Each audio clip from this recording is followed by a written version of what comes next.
What would you do if the person sitting across from you at dinner was everything you never knew you needed, and you were about to ruin it before the appetizers even arrived? Ethan Carter had built $1 billion empire from nothing. He could buy entire city blocks, fly private anywhere on Earth, and never look at a price tag again. But he couldn't buy himself one honest conversation on a Saturday night. Lily Harper had nothing, except 2 kids who needed her, 2 jobs that were slowly breaking her, and just enough courage left to walk through that restaurant door. Neither of them expected what happened next. If you've ever been afraid to tell someone the truth about your life, stay until the end. Drop your city in the comments. Let me see how far this story travels. The reservation was for 7:30. Ethan showed up at 7:12. Not because he was eager. He wasn't. If anything, showing up 18 minutes early was a habit born from years of controlling every room he walked into before anyone else could set the temperature. Conference rooms, boardrooms, courtrooms. Once, when a former business partner tried to sue him for a deal that went sideways in 2019. Ethan Carter arrived first, always. It was the only way he knew how to feel even remotely safe in a situation he hadn't engineered himself. A blind date, though, that was a different animal entirely. He sat at the table near the window, the one he'd specifically requested when he called ahead, because it gave him a clear sightline to the entrance without putting him on display like some trophy in a glass case. He'd worn dark jeans and a charcoal gray sweater, not the designer stuff, the simple merino wool his assistant Margaret kept threatening to donate to charity because he wore it too often. He'd left the watch at home, the Patek Philippe that cost more than most people's cars. He didn't want to be that guy tonight. He was always that guy. He was tired of being that guy. The restaurant was called Carmine's on Wabash, one of those old-school Italian joints that had survived 3 recessions and the construction of 2 different condo towers on the same block. Red checkered tablecloths, candles in wine bottles, a handwritten specials board near the bar that someone had clearly spent 20 minutes on. The kind of place that didn't take itself too seriously, and Ethan liked that. He'd suggested it specifically. Most women he'd been set up with through the app expected Morton's or Alinea. One had literally sent him a Yelp link to a tasting menu restaurant before their first conversation had even hit 20 messages. He looked at the menu without reading it. Outside on Wabash Avenue, the October wind was doing its thing. That particular Chicago wind that didn't just blow, it committed. Leaves scraped along the sidewalk. A couple hurried past the window holding their coats closed with both hands.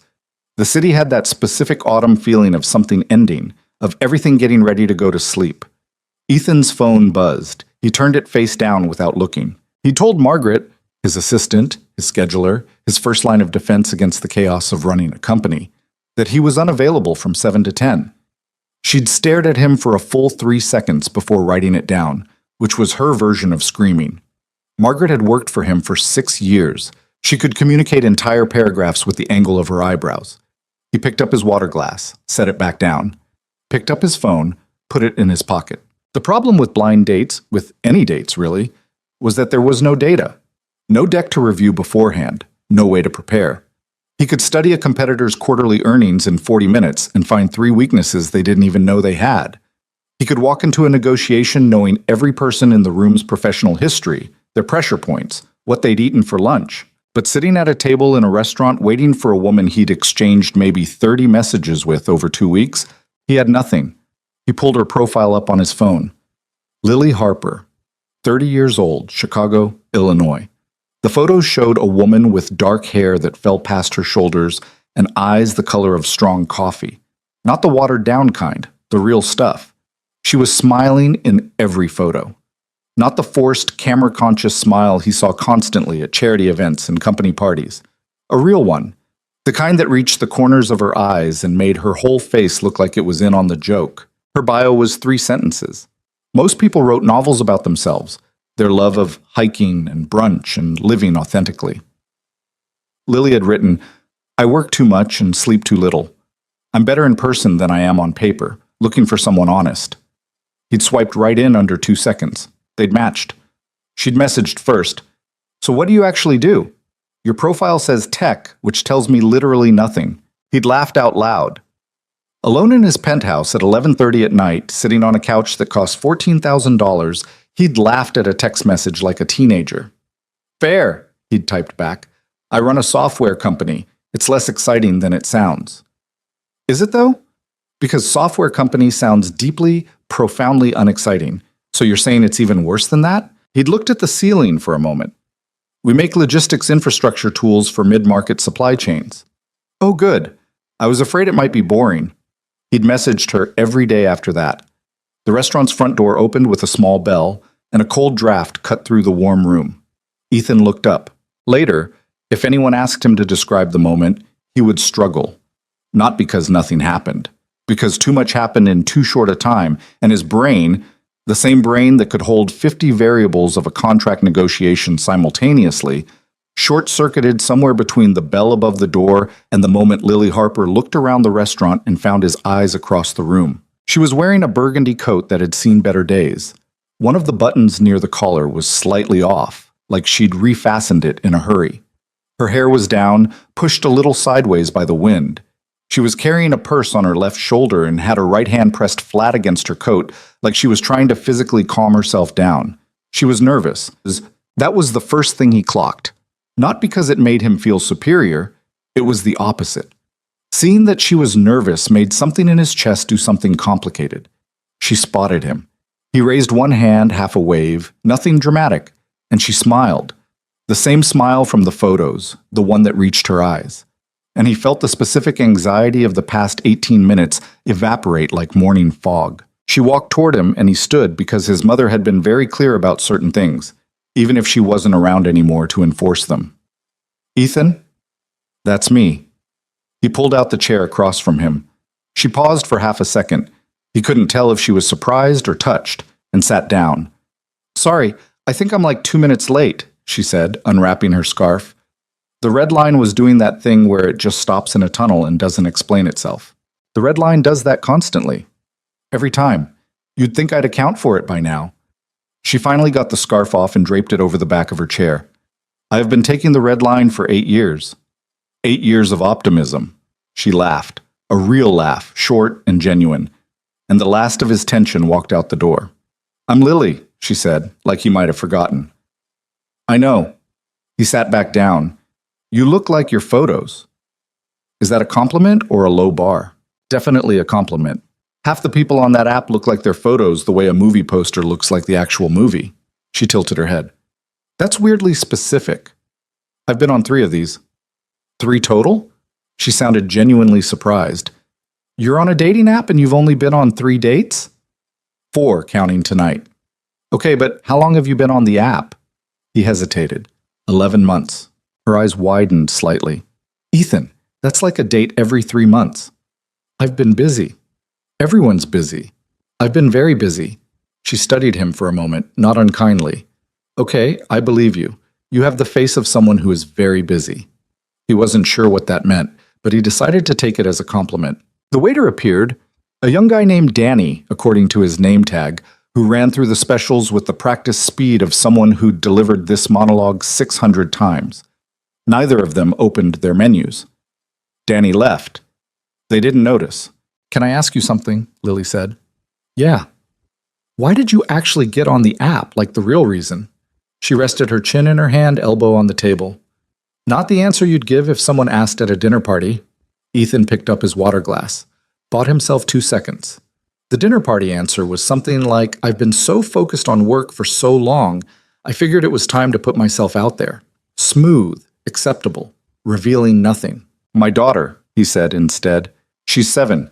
She asked me last Christmas who I was going to kiss at midnight on New Year's Eve. He set the glass down. And I didn't have an answer. Lily was quiet for a moment. What did you tell her? I told her I'd probably just kiss her on the forehead. And? She told me that didn't count. He smiled at the tablecloth. She's 7, and she already knows the rules better than I do. Lily smiled too, but there was something softer in it now. How long have you been doing it alone? 4 years. Her mom passed when Sophie was 3. I'm sorry. He stopped. The reflexive, I'm fine. It was a long time ago was right there, ready to go. He'd said it so many times it had its own muscle memory. It's still hard sometimes, in ways I don't always expect. She nodded slowly. She didn't rush to fill the silence with something comforting or redirect to a lighter topic, the way most people did. She just let it sit there. He found himself grateful for that. "What about you?" he asked. "Why the app?" "My friend Lauren signed me up," she said. "She did it while I was in the bathroom at her apartment and then announced it when I came back. I almost deleted it 17 times. "Why didn't you?" She thought about it. "Because I'm 30 years old and I'm tired of being terrified of everything." He looked at her. "You don't seem terrified." "I'm excellent at not seeming things." "What are you terrified of right now?" She met his eyes. "That this is going really well and something's about to ruin it." He held her gaze. "What would ruin it?" She almost said something. He could see it, the sentence gathering behind her eyes, getting organized. But then she picked up her menu instead, and he let her have that. "Let's order first," she said. They ordered. Lily got the eggplant parmesan. Ethan ordered the chicken piccata and then second-guessed himself, and the waiter had to come back. "You don't know what you want," Lily said, amused. "I know what I want. I keep changing it." "Those are the same thing." "They're really not." She pointed at him with her bread. "You strike me as someone who spends a lot of time in their own head." "Is that bad?" "No," she said. "Just something I noticed." "What else did you notice?" She broke the bread in half, considered him. "You looked up from your phone when I walked in. Most people are looking at their phones when the other person arrives. You were just sitting there." "I put it in my pocket." "Why?" "Because it seemed like the right thing to do." She looked at him for a moment. "See, that's the thing," she said quietly. "It seems obvious when you say it, but you'd be surprised how many people don't do that." The restaurant had filled up around them. Families in the back, a group of friends near the bar celebrating something loud and joyful, two older men arguing over a sports score by the window.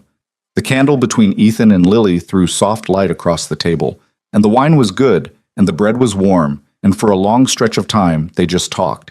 She told him about her job at the dental office, front desk, insurance claims, the particular misery of explaining deductibles to people who were already having a bad day because someone was about to drill into their teeth.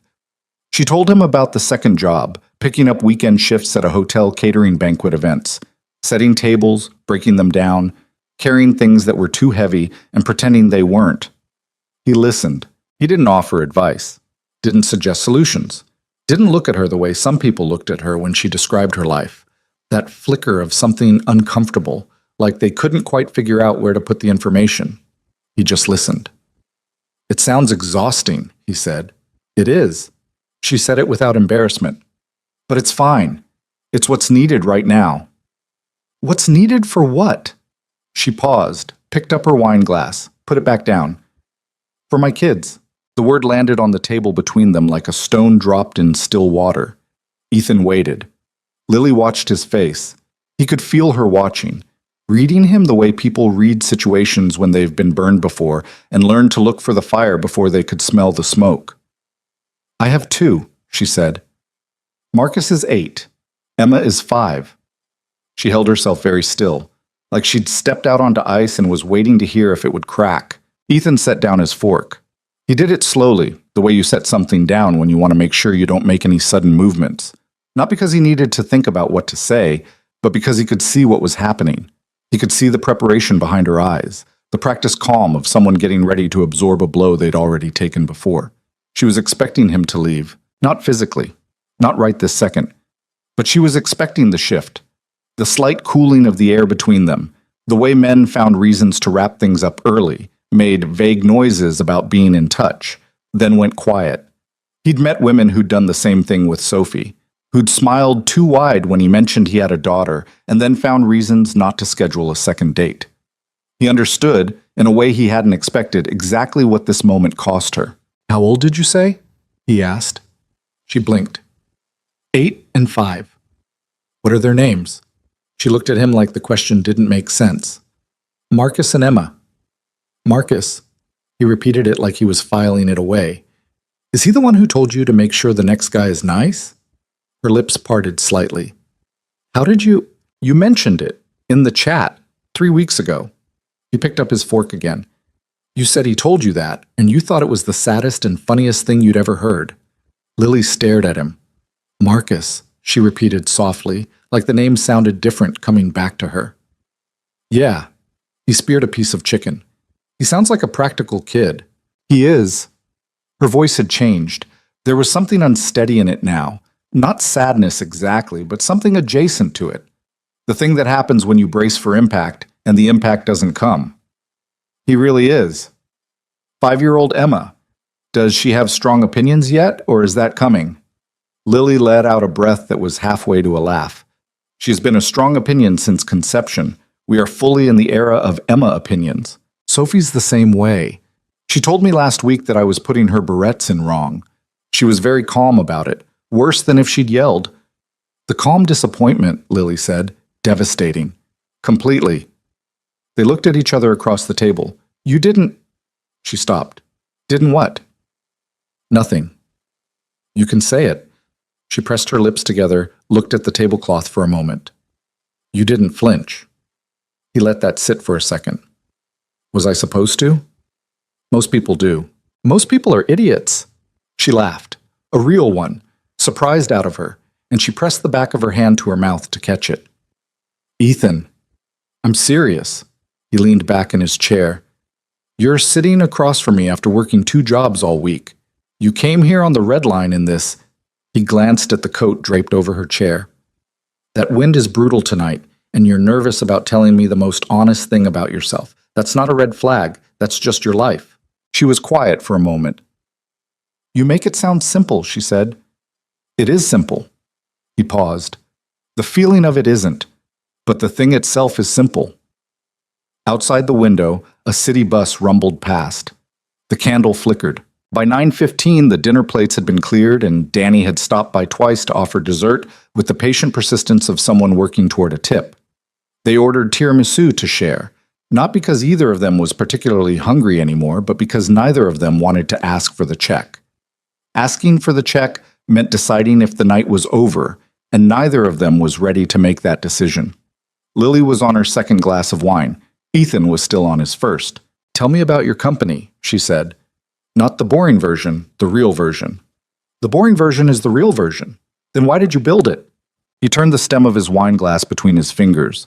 When I was 24, I was working for a logistics company in Ohio, mid-size company, maybe 200 employees, and every single day we were losing money in ways no one could track. Somewhere between the warehouse and the delivery and the invoicing, things just... He made a gesture with his hand, fell into holes. So you fixed it. I saw where the holes were. I built something that patched them. He shrugged. First company. Sold it when I was 27 for more than I had any right to get. Built the second one. Sold that one too. Third one I kept. Why'd you keep the third? Because Sophie was born, and I finally understood that some things aren't worth selling. She rested her chin in her hand again. You're different than I expected. What did you expect? I don't know. She looked at him honestly. Someone who talks about themselves more. I talk about myself constantly. I just do it in quarterly reports. She smiled. Very personal. I get extremely vulnerable in the footnotes. The tiramisu arrived. They ate it slowly and talked about Chicago, about the specific personality of different neighborhoods, about which park was worth the bus ride and which wasn't, about the year they'd both separately gone to the same fireworks display on the lakefront and had both come home early because the crowds were too much. The coincidence made Lily shake her head. How is that possible, she said. It's a big city and we're both introverts. You're an introvert? You run a company. Introvert who learned to perform. It's a skill. She studied him. Yeah, okay. I see that. What does that mean? It means I've been trying to figure out what's underneath the... She waved her hand at him vaguely. The very collected thing you have going on, and I think I just got a piece of it.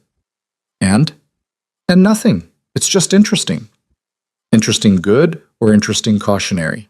She smiled slowly. Ask me again at the end of the night. They stayed until 10:40. Danny, to his credit, had given up on subtlety around the 45-minute mark and just left the check in the middle of the table without announcing it. Ethan settled it without looking at the total. Outside, the October cold hit them immediately. Lily pulled her coat tighter. The streets were quieter now. The dinner crowd had thinned, and what was left was the late-night scatter of cabs and dog walkers and couples moving quickly against the wind. Where are you parked? He asked. 2 blocks on Michigan. I'll walk with you. She glanced at him sideways. You don't have to. I want to. They walked.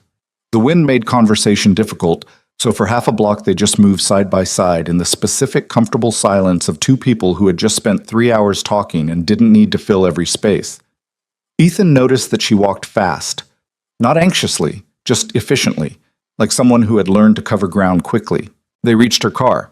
A 2015 Honda Civic, silver, with a long scratch along the rear panel that had been there long enough to rust at the edges. There was a stick-figure family on the back window. 2 kids, 1 adult, and a faded parking permit for a lot he didn't recognize.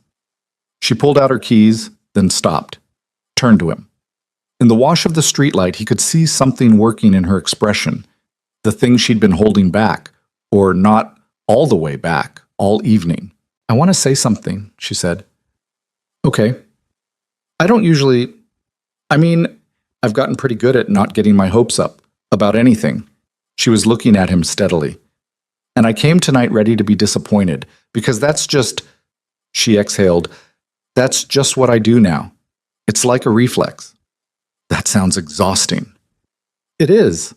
She glanced at the ground, then back up at him. You were not disappointing.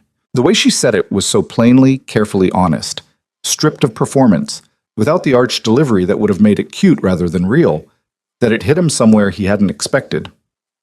For what it's worth, he said, I drove here thinking I'd be home by 9. And it's almost 11. She looked at him. That's the best thing anyone said to me in a long time. That's a low bar. It is, she agreed, but you cleared it easily, so. He laughed. Not a polished laugh, a real one. She was smiling at him, and the wind was pushing her hair across her face, and she reached up to brush it back with her fingers. And in that specific, unstyled, imperfect moment, she looked more real than anyone he'd met in years. Marcus, he said. She blinked. What? You told me he asked you to make sure the next man is nice. He held her gaze. I can be nice. She was quiet, not the silence of someone with nothing to say. The silence of someone processing something that hadn't gone the way they'd steeled themselves for. I know, she said softly. I think you actually can. The wind gusted. A cab rolled through the intersection. Can I call you tomorrow? He asked. She looked at him for one more moment, reading him the way she'd been reading him all night, looking for the thing that would eventually surface. The flinch, the hesitation, the footnote that changed the meaning of everything before it. Yeah, she said. You can call me tomorrow. She got in her car. He stepped back. She started the engine and the headlights came on, and she looked through the windshield at him for just a second before she pulled out. He watched her turn onto Michigan Avenue and disappear into the city. Ethan walked back to his own car, the understated black Audi, the one without the custom plates, parked in a garage 2 blocks north, with his hands in his pockets and his head full of noise. Not bad noise. That was the strange thing. For the first time in a long time, the noise in his head wasn't the low hum of anxiety and productivity that he'd learned to live inside. It wasn't the roster of unread emails or the quarterly projections or the question of whether his VP of engineering was about to quit. It wasn't the echo of a bedroom that had been empty for 4 years. It was just her. The way she'd held herself when she said, I have 2 kids, like someone standing in a wind that had knocked her down before and fully expected it to do it again. The way she hadn't taken that as surrender. The way she'd shown up anyway. The way she'd said you were not disappointing like each word cost her something and she'd decided to spend it. He sat in the car for a moment before starting it, looked at his phone. 11:04. Sophie would have been asleep for 3 hours by now. Mrs. Delgado from down the hall was watching her. He'd texted at 8 to check in and gotten back a string of emojis from Sophie's tablet and a brief all good from Mrs. Delgado. He pulled up his text with Lily. Their last conversation from 3 days ago was still there at the top. Something about whether or not Chicago-style deep dish counted as pizza or was actually a casserole in disguise. She'd argued casserole. He'd argued it didn't matter because the result was the same. She'd called that a cop-out. He started a new message. I'm glad you didn't delete the app. He stared at it for a moment, then sent it before he could overthink. Her reply came back in under a minute, while he was still sitting in the parking garage. I'm glad too. Get home safe. He drove home through the lit-up city, and the streets were empty, and the skyscrapers threw gold light against the dark sky. And for the first time in a long time, Ethan Carter felt something he didn't have an efficient word for. Not happiness, exactly. Not hope, exactly. Something closer to the sensation of remembering very suddenly that you're alive. Later, weeks later, when things had changed and were still changing, Lily would think about that night. Not the glamorous parts, because there weren't any. Not the perfect romantic moment, because those were smaller and quieter than they looked in the movies. She'd think about the moment after she said, "I have 2 kids," and watched Ethan's face. She'd been watching for the shift. That specific shift she'd learned to track. The small recalibration behind someone's eyes when they decided that the math didn't work, that she was too complicated, that her life had too many pieces already in play. He hadn't shifted. He'd asked about Marcus and Emma by name. She had dated men who couldn't remember which kid was older after 3 months. This man had remembered a detail she mentioned once in a text 3 weeks ago. It wasn't a grand gesture. It wasn't diamonds or speeches or anything that would make the highlight reel. It was just memory, attention, the basic, radical act of having actually listened. She'd spent so long trying not to need things like that, so long telling herself that she was fine, that she didn't require the things other people required, that wanting someone to show up and stay was a luxury she wasn't built for anymore. Sitting in her car after that first night, stopped at a red light on Milwaukee Avenue with the radio playing something low and the heat blasting against the cold, she let herself think, for just a moment, what if this one is different? She didn't say it out loud. She'd learned better than that, but she let herself think it. And when you've trained yourself to hold everything at arm's length for long enough, the simple act of letting yourself think it feels a little bit like being brave. The light changed. She drove home. The city moved around her, indifferent and enormous, carrying everyone's private stories at once. And 2 people in 2 different cars driving home through the same city on the same Saturday night were thinking about the same thing. He called the next day at 11:17 in the morning, not because he'd planned to call at exactly that time. He'd been sitting at his kitchen island with his coffee going cold and his laptop open and a spreadsheet on the screen that he hadn't looked at in 40 minutes. Sophie was at her Saturday art class until noon, and the apartment was too quiet in that specific way it got when she wasn't in it. Not peaceful, just absent. And he'd been thinking about Lily Harper since he woke up at 6:30 and couldn't go back to sleep. He told himself he'd wait until afternoon. Give it space. Not seem desperate. He called at 11:17. She picked up on the 3rd ring. You said you'd call tomorrow. It's tomorrow. It's tomorrow, he confirmed. You actually did it. I said I would. There was a brief pause, and he heard something in the background, a crash. And then a child's voice saying something loud and unintelligible, and then Lily's voice away from the phone. Emma, that is not what bowls are for. Put it down. Then back to him. Sorry, Sunday mornings are a contact sport in this apartment. What did she do with the bowl? I don't want to know. I've decided not to investigate. He smiled at his kitchen counter. Smart strategy. I've been developing it for 5 years. Another noise in the background, this one more sustained. Is it okay if I call you back in like 20 minutes? I need to make sure no one drowns in cereal. Yeah, absolutely. Okay, don't. She stopped, started again. I'll call you back. She hung up. He sat with his dead phone in his hand and his cold coffee and felt something he couldn't immediately name. It took him a moment to work out what it was. It was the sensation of mattering to someone's morning without being in it. She called back in 18 minutes. Okay, she said, slightly breathless. I'm in the bathroom with the door locked. This is my office now. That's resourceful. It's survival. He heard her sit down on something, probably the edge of the tub, he thought, for some reason. How's your morning? Quieter than yours. Don't rub it in, but her voice was warm. Sophie at her dad's. Art class. Until noon. What's she making? He'd asked exactly this question on Friday afternoon and could report accurately. This week they're doing self-portraits in watercolor. Last week was clay bowls. She made me a very lopsided ashtray. Do you smoke? Never. Perfect gift then. I have it on my desk. Lily laughed. That same laugh from dinner, the one she sometimes tried to catch and couldn't quite manage.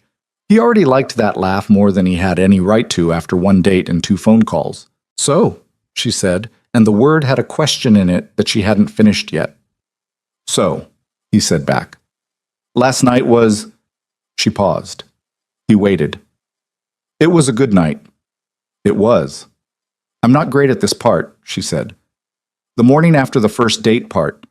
I either overthink everything I said or I just... Another pause. Disappear into logistics. What kind of logistics? Work schedules, childcare coverage, the 17 things I have to get done before Monday, the usual. And which one are you doing right now? Honestly? A small breath. Neither. I'm sitting in my bathroom talking to you. That's the third option. Yeah. Her voice was quieter now, the surface-level energy of managing Sunday morning chaos settling into something underneath. It is. They talked for 45 minutes. He didn't look at the spreadsheet once. The conversation was different from the night before. Less the careful forward motion of two strangers finding their footing, more the looser, less curated version of each other that surfaces the morning after when there's nothing left to perform. She told him about her apartment, a 2-bedroom in Wicker Park that she split with Marcus and Emma, which meant Marcus had a room and Emma had a room, and Lily slept on a pull-out sofa in the living room and had been sleeping on it for a year and a half and had stopped noticing. You sleep on a pull-out sofa, he said. The kids needed the rooms. Lily, don't, she said, not sharply, just firmly. It's fine. It's temporary. He didn't push, but he heard it. The thing she'd said, the it's temporary, and the way she'd said it with the particular practiced conviction of someone who needed to believe something to keep going. He knew that sound. He'd made it himself. Before she hung up, she said carefully, "Do you want to get coffee sometime? During the week. Nothing complicated." "Yeah," he said. "I want that." "Okay." And there was something in that one word. Relief, maybe, dressed as casualness. "I'll look at my schedule." He looked at his schedule the moment they hung up and spent 10 minutes finding a gap. They met for coffee that Wednesday at a place on Damon called Spoke, which was the kind of Chicago coffee shop that existed in the narrow territory between genuinely good and insufferably self-aware about being genuinely good. Exposed brick, mismatched chairs, a menu written on the back of what appeared to be a reclaimed door. Lily was already there when he arrived. She was in scrubs, the dental office uniform, blue with a small stain near the hem that she either hadn't noticed or had stopped noticing. And her hair was pulled back and she looked tired in the way people look tired in the middle of a week that hasn't let up. She also looked, to his complete inconvenience, better than she had on Saturday. "I came straight from work," she said by way of apology. "You look fine." "I look like I've been explaining dental insurance for 8 hours." "Which is fine," he said. "I've been in meetings since 7:30. We're even." She looked at him skeptically. "What do you wear to meetings?" "Today?" He glanced down at himself. Dark trousers, white shirt, no tie. "This. That's what you wear to work?" "It's a tech company. Someone wore a hoodie to our last board presentation." "Was it you?" "It was not me. I have limits." She smiled at her coffee cup. They were at a corner table near the window, and the afternoon light was doing something generous to the room, the kind of light that makes everything look a little warmer than it actually is.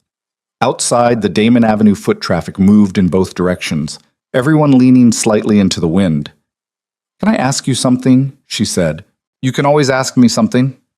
"When you said you've been on 4 dates in 11 months? She turned her cup in her hands. "Is that because you weren't trying or because it kept not working?" He thought about lying, not maliciously, just the white lie version where you make yourself sound a little less like a person who'd spent the better part of a year actively avoiding the thing he said he was pursuing. "Both," he said instead. "Why?" "Because when Sophie's mom died, it took me..." He stopped. "It took me longer than I expected to stop feeling like I was still married." He looked at his coffee. "Even after I stopped feeling married, I didn't know what I was supposed to feel like, so I worked. And then Sophie asked about New Year's Eve. Lily was quiet for a moment. Outside, a woman walked past with 3 dogs pulling in different directions, and she watched them through the window before looking back at him. "My kid's dad," she said slowly, "was not a bad person. I want to be clear about that." "Okay." He was just someone who decided he wanted a different life than the one we were building. When Emma was 8 months old. She said it without venom or performance, just the flat statement of it. "He's around sometimes, not reliably. Marcus has gotten used to it. Emma doesn't fully understand it yet. How do you handle it when she asks? Carefully, she exhaled. Very carefully. He nodded. The guy I dated after, she said, that was the one who disappeared when he met Marcus.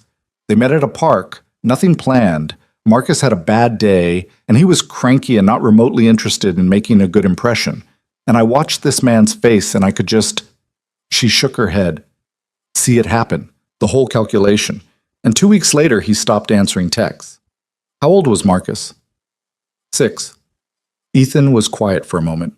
That's a terrible thing to teach a 6-year-old. Yeah. She looked at him. That's why I told you about them early. On Saturday. I wasn't trying to scare you off. I was just... She made a gesture with her hand, the kind that means you understand the rest. Testing the water. The water and the ground and the structural integrity of the whole situation. She picked up her coffee. I'm not apologetic about it. You shouldn't be. Some people think it's aggressive. Some people are wrong. She tilted her head, studying him. He'd noticed she did this when she was recalibrating, turning the information over, looking at it from a slightly different angle. You're very calm, she said. I'm not calm. I'm controlled. What's the difference? Calm is genuine. Controlled is a choice. She looked at him for a long moment. That might be the most honest thing I've heard someone say about themselves in a very long time. Don't be too impressed. I had a very expensive therapist for 3 years. She laughed. Did it help? Enormously. Highly recommend. I've thought about it, she said. What stopped you? She gave him a look that was so matter-of-fact it almost didn't register as pain. I work 2 jobs, Ethan. Right. He caught himself. Sorry. Don't apologize. It's just... She gestured at the space between them. Your world and my world are different. I don't say that to be dramatic. It's just geography. I know. Does that bother you? He held her gaze. Does what bother me? The geography. He thought about it, actually thought about it, instead of reaching for the easy answer. Not in the way you mean, he said finally. What way do I mean? You mean am I embarrassed by it or uncomfortable with it? And the answer is no. He paused. What I think about is whether it's fair to you. Whether I... He stopped, reformulated. I've spent the last 4 years inside a particular version of the world, and I don't always know how to get outside of it. I don't want to be oblivious in ways that... He made a gesture similar to the one she'd made earlier. She looked at him carefully. That's a more thoughtful answer than I expected. I told you, expensive therapist. Seriously, though, she said it quietly. That matters to me. The fact that you thought about it instead of just reassuring me. They stayed for another hour. He was late getting back to the office. He didn't care. The following Saturday, she texted him at 9 in the morning. Marcus has a soccer game at 11 if you want to come. No pressure. Actually, significant pressure because I just typed it and now can't unsend it. He stared at the message for approximately 4 seconds. Tell me the address, he typed back. She sent him a Google Maps pin, and 3 seconds later, you don't have to, Lily. Yeah, okay. The soccer field was at a park in Humboldt, a flat stretch of public grass with 2 sets of metal bleachers and a concession stand that smelled like burned coffee and hot dogs. Parents stood in clusters or sat with thermoses and folding chairs, and the kids on the field moved in that particular 8-year-old soccer formation where everyone is trying to be near the ball simultaneously, regardless of what position they were assigned. Lily was on the bleachers with Emma in her lap. Emma bundled in a puffy pink coat and wearing one glove and holding the other one because she'd refused to put it on. She spotted Ethan before he reached her and said something to Emma that he couldn't hear. He climbed the bleachers and sat beside her, close but not aggressively close. Hi, she said. Hi. He looked at the field. Which one is Marcus? Number 11, blue shirt, she pointed. He's there, by the left goal. He found number 11, a compact, serious-faced kid with Lily's same brown eyes, currently arguing with a teammate about something that appeared to involve hand gestures and strong feelings. He looks like you, Ethan said. Everyone says that. He got my disposition too, unfortunately for both of us. Emma had turned to look at him with the frank, unblinking evaluation of a 5-year-old who had not yet learned that staring is rude and did not care to learn it. Hi, Ethan said to her. Emma said nothing. She just stared, one glove on, one glove dangling from her fist. Emma, Lily said. He's tall, Emma announced. He is, Lily agreed. Why? That's just how he is. Emma appeared to accept this. She turned back to the field, apparently satisfied that the intruder had been assessed and found unthreatening, though she kept him in her peripheral vision with the tactical awareness of someone who did not fully trust the situation. Ethan bit the inside of his cheek to keep from smiling. The game started. Marcus's team was playing another 8-year-old team from a different neighborhood, and the game was exactly what 8-year-old soccer is: chaotic, earnest, and occasionally brilliant in unexpected ways. Marcus turned out to be fast, genuinely fast, the kind of fast that wasn't just effort, but something structural, some specific way his body was built for quick movement. He chased the ball with an intensity that was almost uncomfortable to watch. He takes it seriously, Ethan said. He takes everything seriously. Lily shifted Emma's weight on her lap. He's been like that since he was 3. Everything is an event. He sounds like someone I used to know. She glanced at him. You? Me at 8, yes. Is that a comfortable thing to say or an honest thing to say? Honest, He watched Marcus intercept a ball with zero hesitation and take off at full speed toward the other end. I was a very serious kid. What happened? I stayed serious. I got better at hiding it. He paused. And then I had Sophie, and she burned through a lot of the hiding. She was looking at the field, but he could tell she was listening to all of it. Sophie sounds like a character. She is. You'd like her. The sentence came out before he'd fully decided to say it. He felt Lily's attention shift slightly. Not in a bad way, but in the way that meant I noticed that, and he didn't walk it back. Maybe, she said. Just that. Emma, without any preamble, leaned sideways from her mother's lap and put her head against Ethan's arm. Not his lap, just his arm, like a piece of furniture she'd decided was useful. She kept her eyes on the field. He stayed absolutely still. Lily looked at him sideways.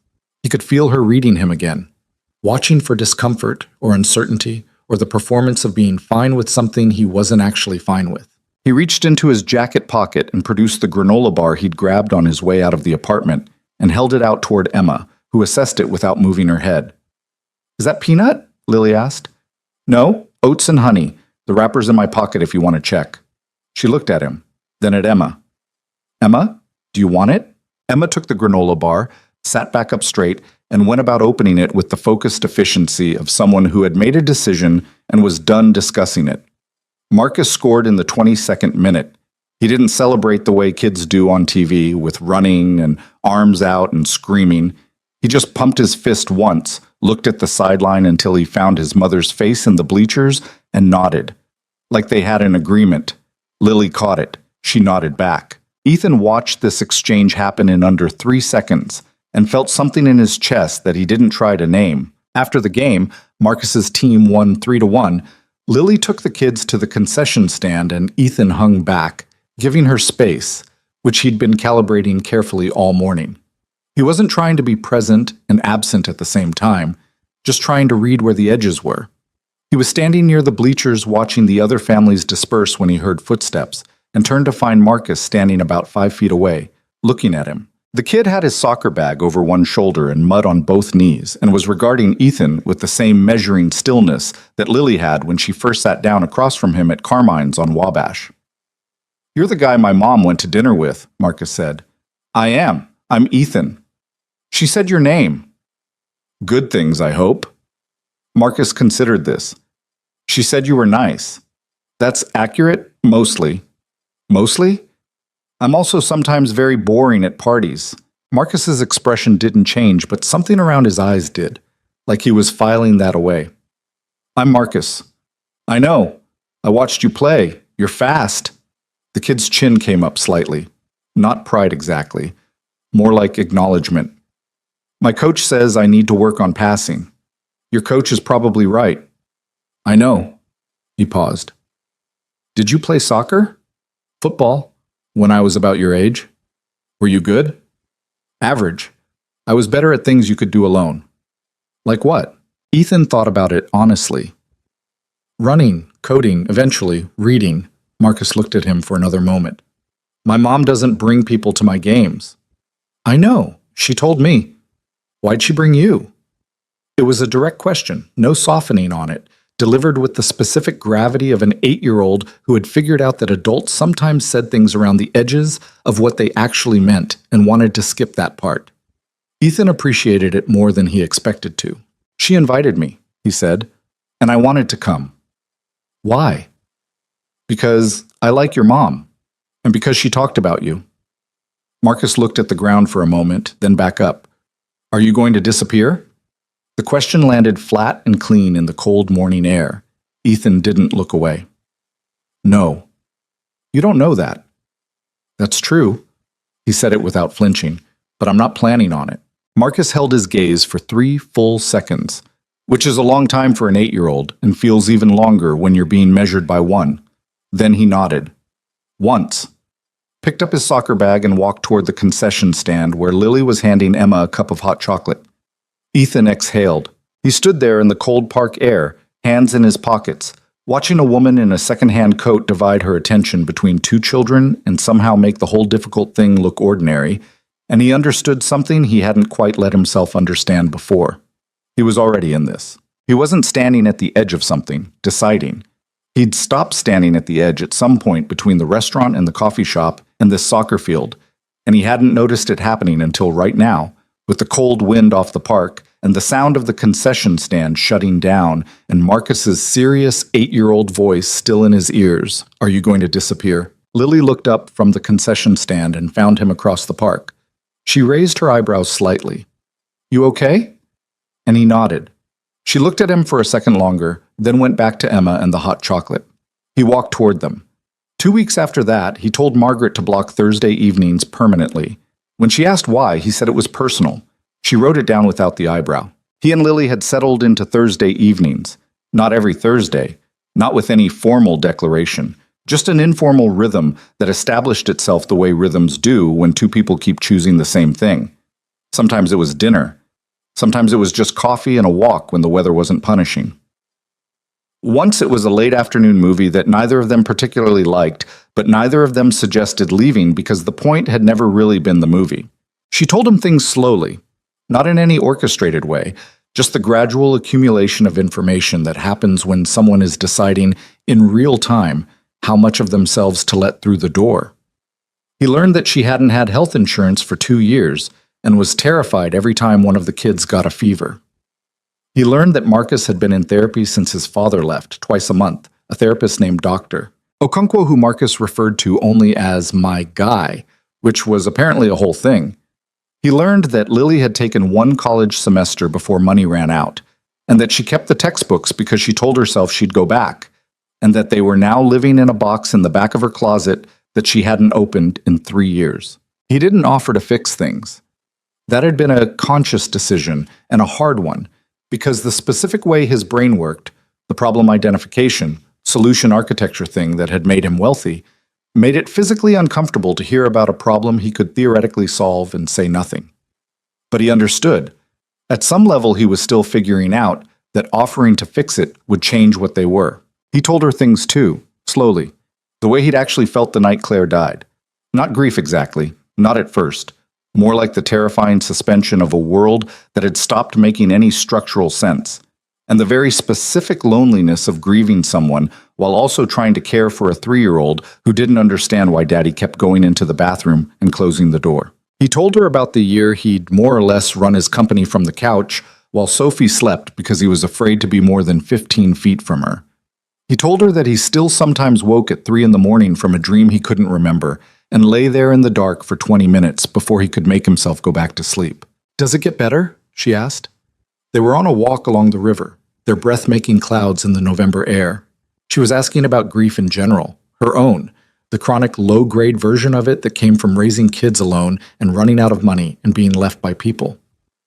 "I don't think it gets better," he said. "I think you just get a little more practiced at carrying it." She was quiet for a moment. "That's not very encouraging." "It's honest." "Yeah," she looked at the water. "Yeah, it is." He reached over without really thinking about it and tucked her hand into his arm. Not a grand gesture, just her hand was cold and he had a coat with a warm sleeve and it seemed like the obvious thing. She didn't move away. They walked like that for another block before either of them said anything else. and the city moved around them on both sides, loud and indifferent and completely unconcerned with the two of them and their careful, complicated beginning. That night, walking back to her car, she drove now, had given up on the red line for their meetings because the commute was too long and she'd stopped minding the parking costs. She stopped on the sidewalk and turned to him. "I need to tell you something," she said.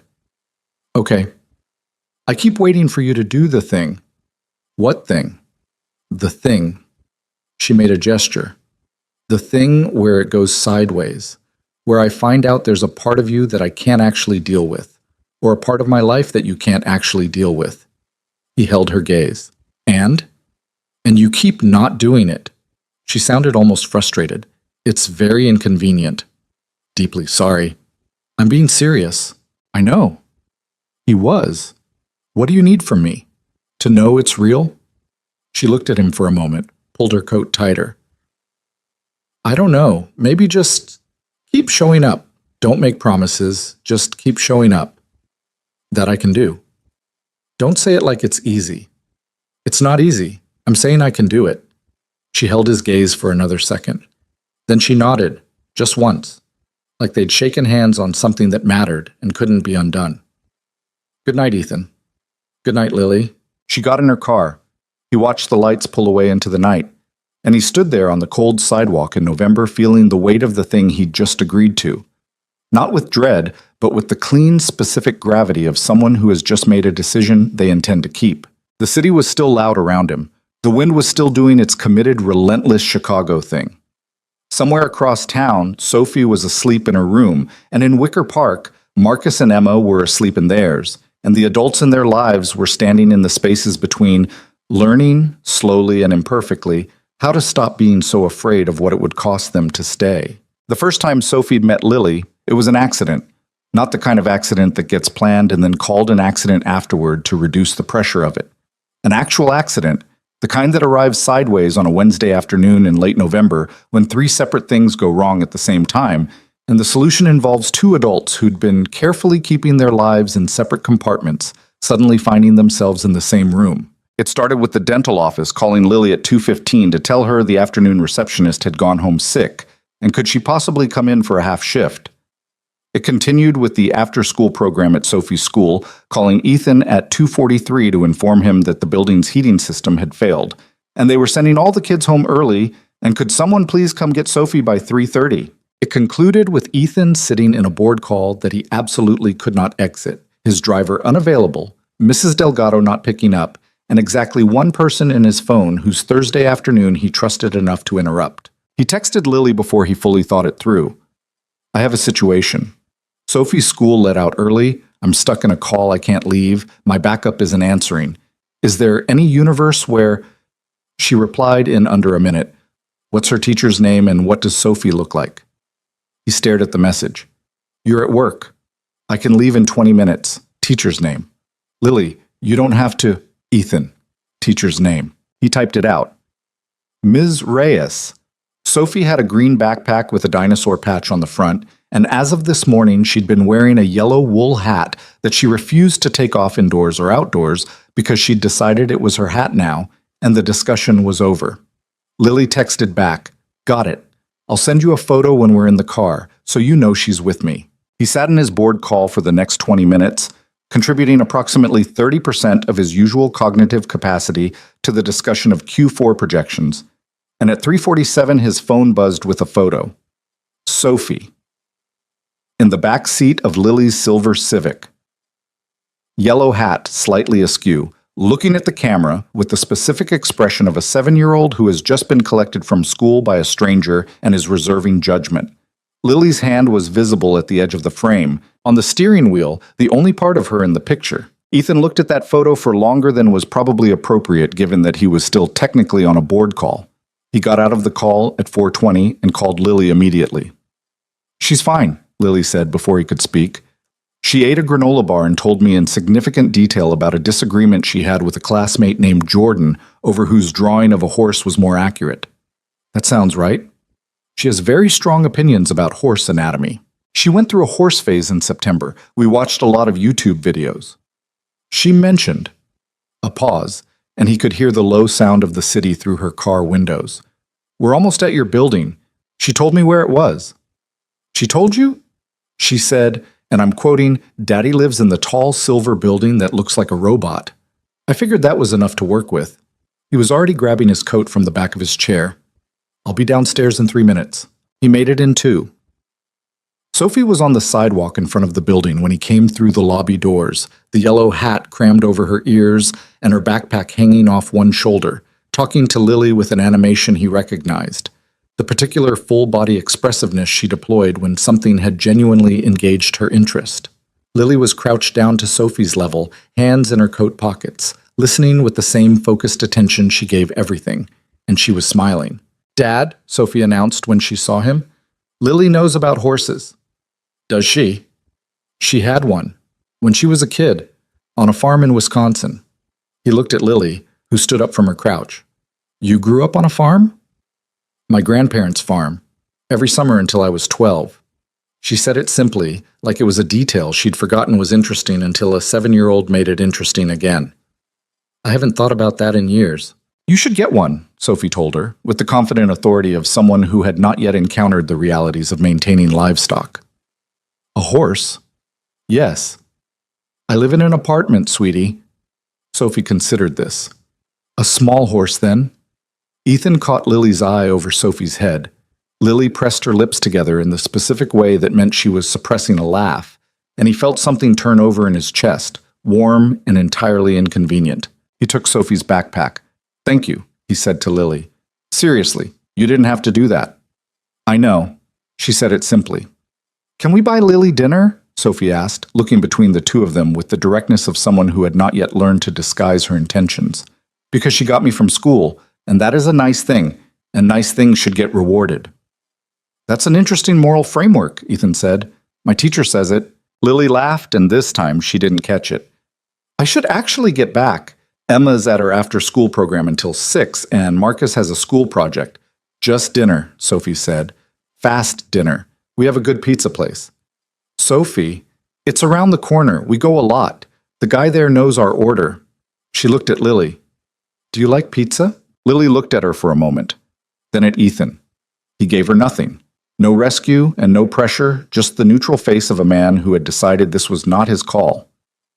"Yeah," Lily said, "I like pizza." The pizza place was called Palazzo's, and it was the size of a living room, and the guy behind the counter was named Gino, and he did in fact know their order. He gave Sophie a small cup of olives while they waited, because he always gave Sophie a small cup of olives while they waited, and Sophie took them with the solemnity of someone receiving something earned. She shared 3 olives with Lily without being asked, which Ethan noted privately, because Sophie shared food with approximately 4 people on Earth, and only when she'd decided they were worth it. They sat at the small table in the corner.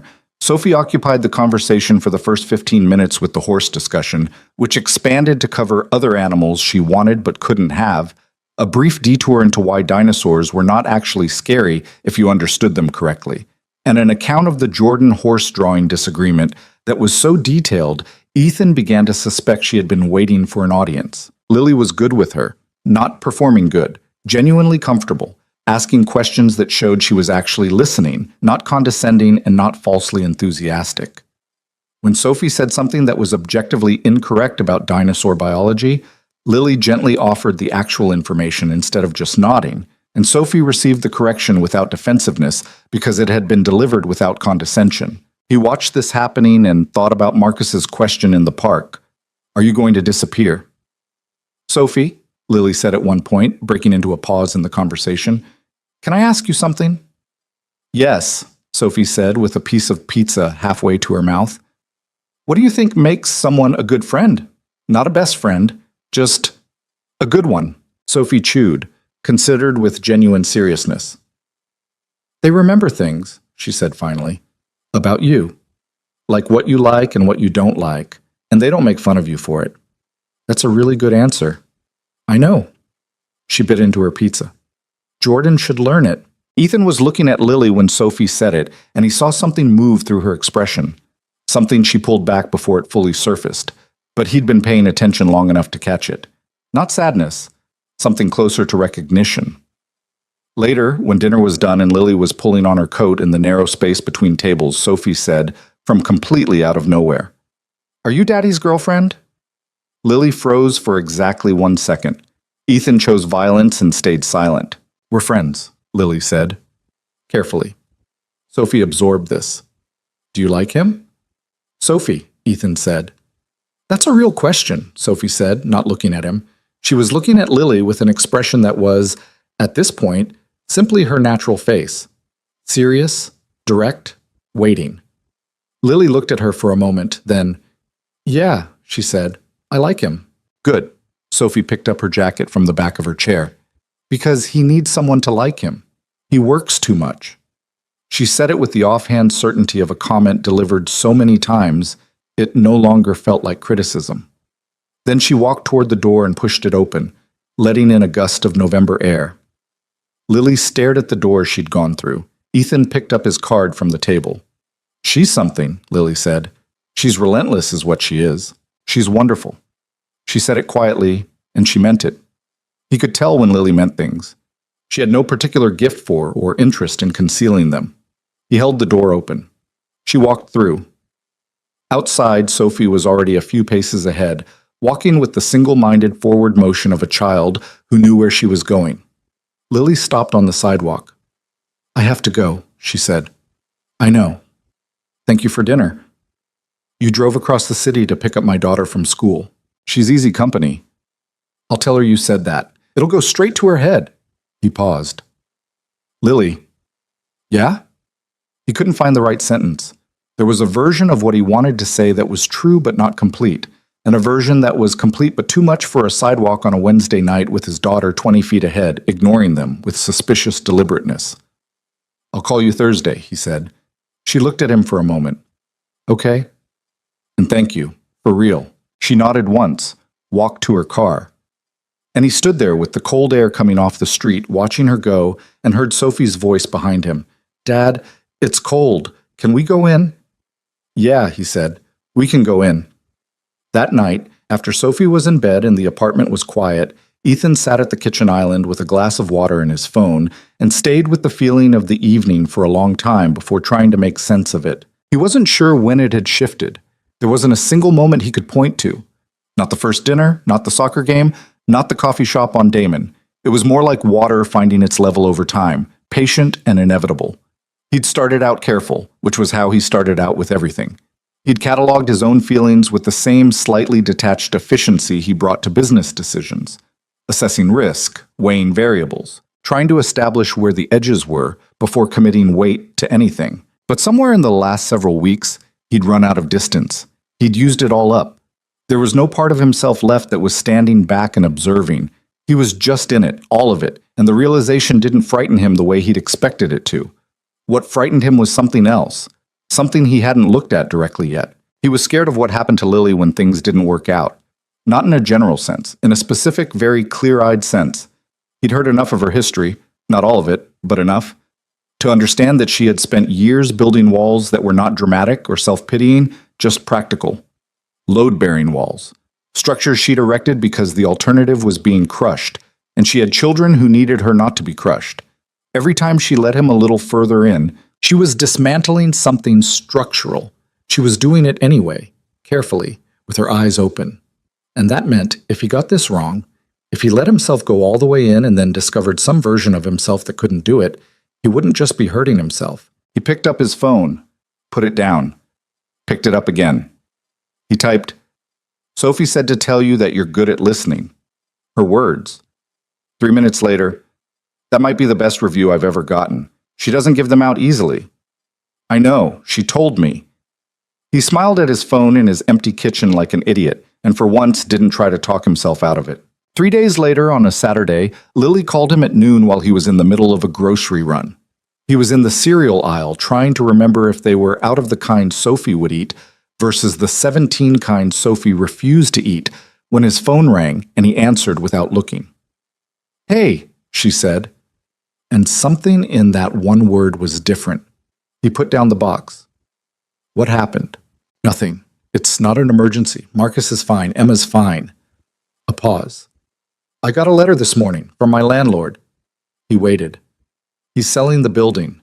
Her voice was steady in the way it got when she was holding something together by force. Current tenants get 60 days. To find somewhere new? Yeah. He stood in the cereal aisle of a grocery store on a Saturday afternoon and did not say any of the things that came immediately to mind, which were all versions of, "Let me help dressed in different clothes." He understood this, in his bones, because he'd been on the other side of it. The moment when the situation is beyond your current capacity and someone with more resources than you looks at you and you can feel their help coming and you're not sure if you want it because of what it will mean to receive it. "Where are you right now?" he asked. "Kitchen. Kids are at their dad's until 4. A pause. "He actually showed up this time." "Okay." He moved his cart to the edge of the aisle out of traffic. "What do you need right now? Not later, not next week. Right now." She was quiet for a moment. "I don't know," she said. And the honesty of it, the plain admission of not knowing, was different from the careful management she usually deployed when things were hard. It meant she was more rattled than the steady voice was letting on. "Can I come over?" he asked. I know I don't have to. Can I?" Another pause. He heard her breathe out. "Yeah," she said, "you can come over." He abandoned the grocery cart in the cereal aisle. He'd come back later, or he wouldn't, it didn't matter, and drove to Wicker Park. Her apartment was on the 3rd floor of a narrow walk-up on Evergreen Avenue, and he'd never been inside. She'd never invited him. He'd understood that too. The apartment was her space, her life with her kids, and she'd been careful about the lines between what she shared with him and what she kept separate. It wasn't rejection, it was structure. It was a woman who had learned the hard way that when you let someone all the way in and then they leave, the leaving is everywhere. She buzzed him up without comment. He climbed the stairs, 2 flights, narrow, 1 light out on the 2nd landing, and she was standing in the open doorway when he reached the top.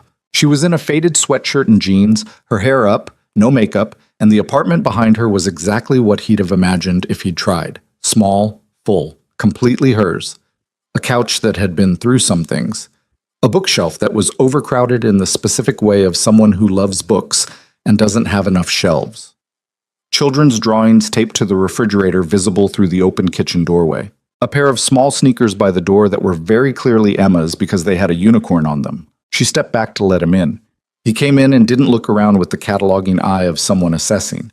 He just looked the way you look when you're in someone's home for the first time and you're trying to understand them better. "It's small," she said, not apologetically, just factually. "It feels like you," he said. She looked at him. "Let that sit for a second." Then she went to the kitchen and he followed, and she showed him the letter.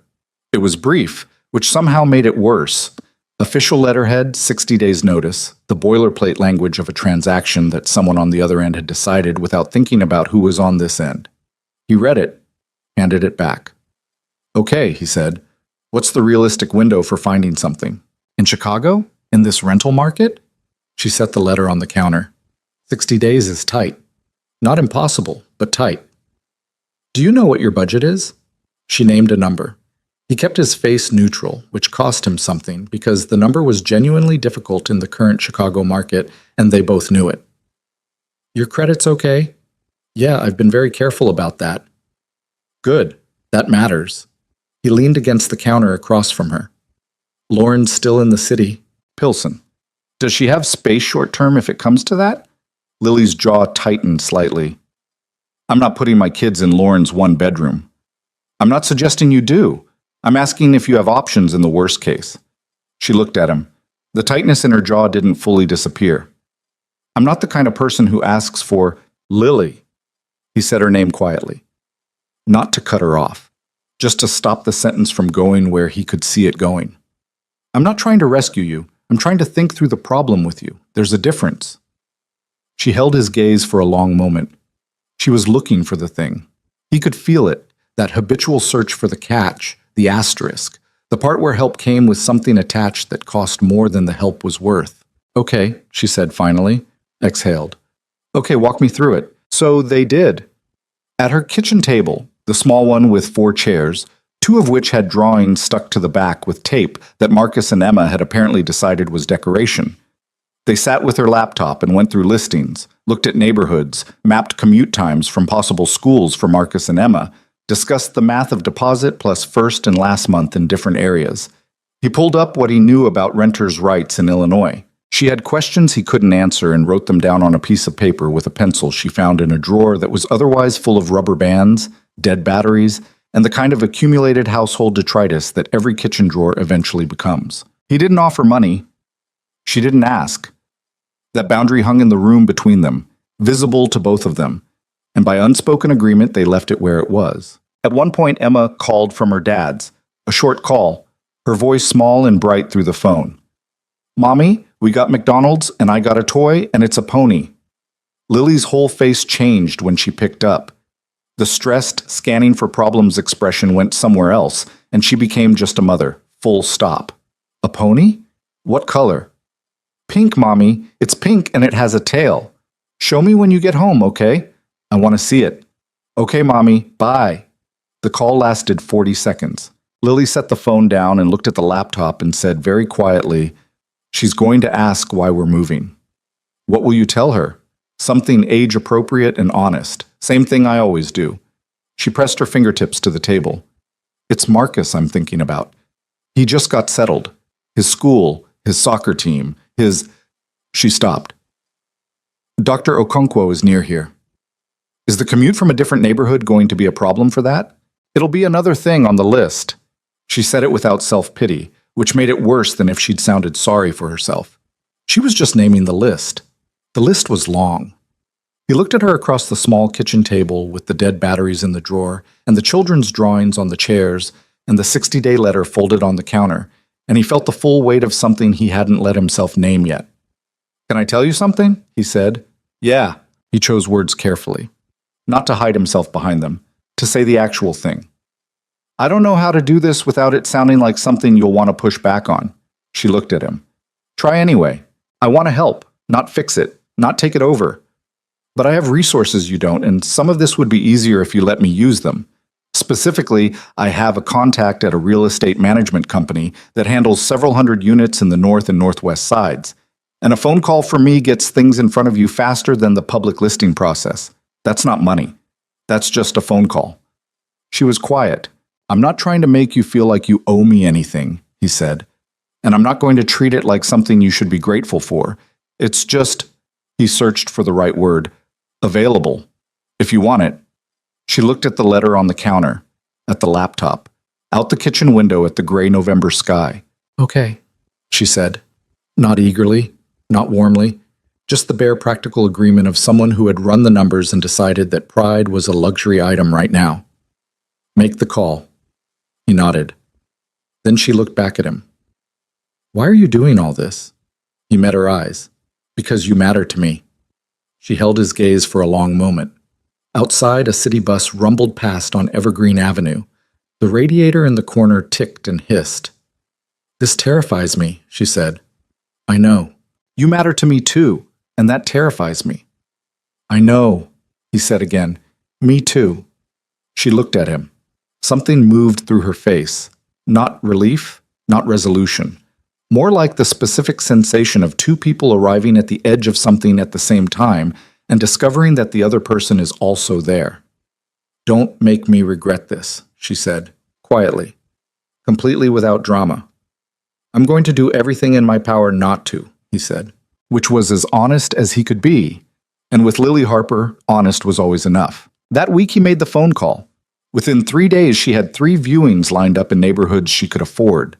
Buildings with actual superintendents and functional heating, and one of them had a small second bedroom that could function as her own, not a pull-out sofa in the living room.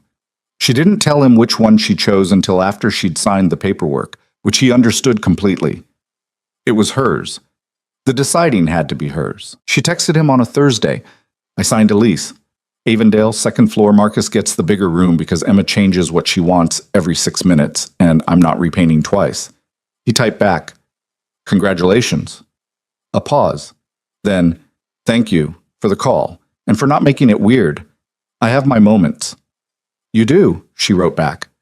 And then, after a brief pause, Sophie was right, by the way. He looked at the message, confused. "About what? You work too much. But you show up when it counts. That's the harder thing." He sat with that for a while.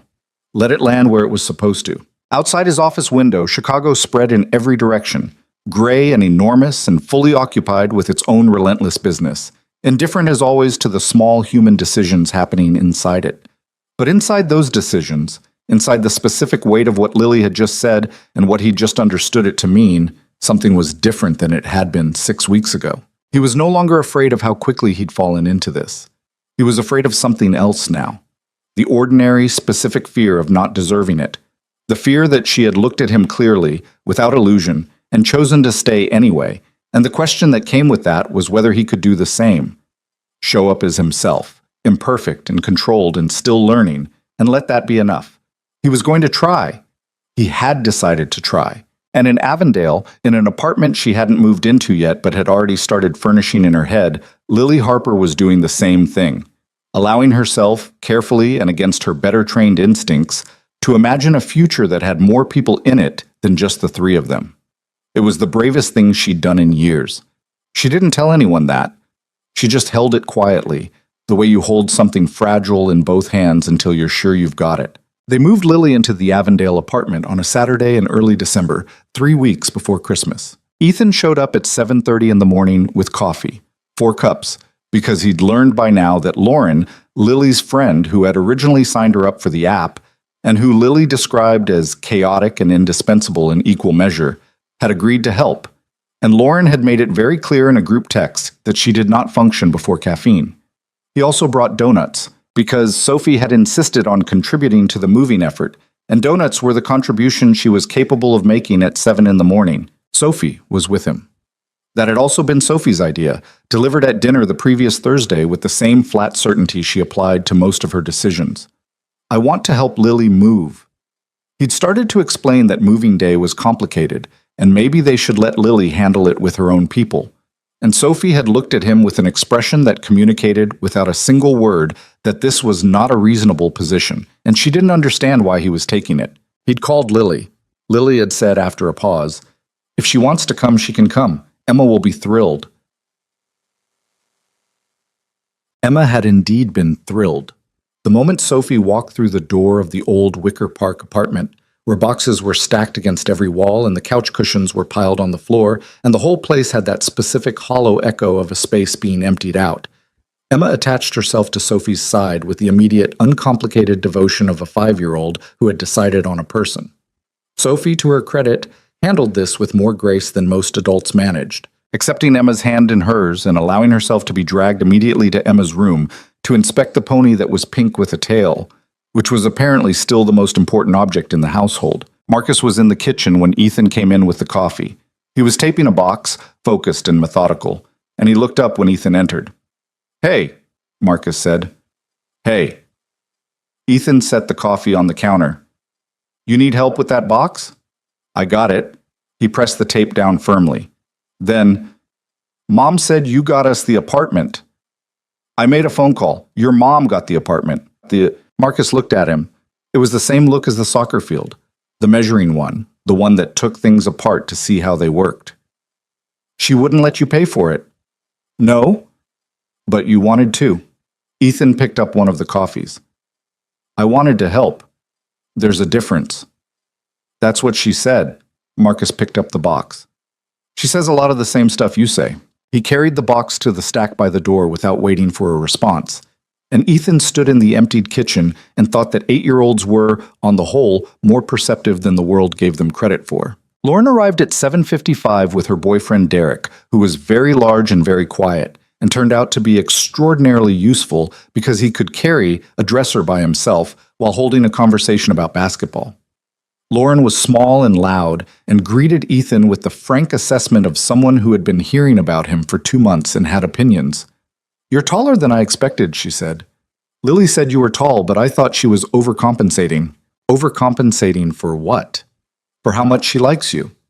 She said it without embarrassment or apology, took her coffee, and went to argue with Lily about which boxes to take down first. Ethan looked at Lily across the room. She had heard every word. Her apartment was too small for anything not to be heard. And she was looking at Lauren with the expression of someone who had made a significant error in inviting this person to be present on moving day. She caught Ethan's eye and made a face that said, "I'm sorry," and this is who she is simultaneously. He smiled. She shook her head, went back to directing traffic. The move took most of the day. The old apartment was 3 rooms of furniture, 2 kids' worth of accumulated everything, and approximately 400 pounds of books that Lily had apparently been collecting since she was a teenager and could not be persuaded to reduce by a single volume. He carried boxes. Derek carried furniture. Lauren organized with the efficient aggression of someone who had a system and wasn't interested in deviating from it. Lily managed Marcus and Emma and the logistics of what went in which truck, and Sophie stayed with Emma and kept her occupied and out from underfoot, with a patience that made Ethan quietly proud in the specific way that parent pride operates, a warmth in the chest that doesn't always need an outlet. At one point, carrying a stack of boxes down the narrow Wicker Park staircase, he heard Emma's voice from above. She was on the second-floor landing, watching the operation with her pony clutched to her chest, asking Sophie, "Is your daddy and my mommy going to get married?" He slowed down without stopping. Sophie's answer was thoughtful and immediate. "I don't know, maybe. Probably they have to decide that." "I want them to," Emma said. "Me too," Sophie said. Like it was simple. Like it had already been decided and they were just waiting for the adults to catch up. He kept walking down the stairs. His face was doing something he couldn't fully control, and he was grateful no one was looking at him. The new apartment in Avondale was on the second floor of a 2-flat on a quiet street with large trees that had lost their leaves but still had the structure of something that would be beautiful again in spring. The building was clean and warm, and the super, a middle-aged man named Frank, who answered the door in a Bears sweatshirt, had left a card and a small plant in the entryway. Lily held the plant and looked at it for a moment like she wasn't sure what to do with unexpected small kindnesses. Marcus claimed his room immediately and efficiently, carrying his own boxes up the stairs and arranging his things with the organizational seriousness that characterized everything he did. Emma's room got set up next, because Emma had opinions about where everything went and communicated them at full volume. And Sophie assisted with the focused dedication of someone who had decided this was her project. Ethan and Derek assembled a bed frame in Lily's room while she and Lauren argued in the kitchen about where the dishes went. The argument was entirely friendly and also completely genuine. Lauren had a theory about kitchen organization that Lily had been resisting for years, and moving day had apparently reopened the debate. "Does she always, Derek said, gesturing loosely in the direction of Lauren's voice. "I have no idea," Ethan said, tightening a bolt. "I just met her." "She's like this constantly," Derek said, without any particular emotion about it. "It's useful, actually. If you let her set up the kitchen, it'll be perfect forever." "Does Lily know that?" "Lily knows. She just likes arguing about it." They finished the bed frame. Ethan stood up and looked at the room, small but solid, with a window that faced the backyard and a closet that was a real closet, not the afterthought closet of the Wicker Park apartment, a room that was just hers. At around 4 in the afternoon, the truck was empty, and the new apartment was full, and everyone was sitting on various pieces of furniture eating pizza from 2 large boxes that Ethan had ordered without asking anyone, because it was 4 o'clock and they'd been working since 7:30, and the question of what to eat didn't need to be a discussion. Lauren ate 3 slices in under 10 minutes and announced she had to leave because she and Derek had a thing. And Derek looked at Ethan with an expression of mild resignation and said it was good to meet him, and they left. Marcus disappeared into his room immediately after eating, the way he always disappeared when the social portion of any event exceeded his capacity, which was something Ethan recognized in himself at that age.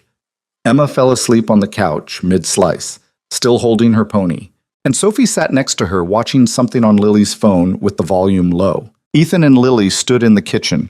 The pizza boxes were on the counter and there were cups everywhere, and the kitchen wasn't set up the way it would eventually be set up, but it was warm and it smelled like cardboard and dinner, and it was theirs. Hers. "You okay?" he said. "Yeah." She leaned against the counter. Her hair had come half out of its tie over the course of the day, and she had a smudge of something on her left cheekbone, and she looked more tired than he'd seen her in weeks. "Yeah, I'm good." "You don't have to be good. It's been a long day." "It has." She looked around the kitchen.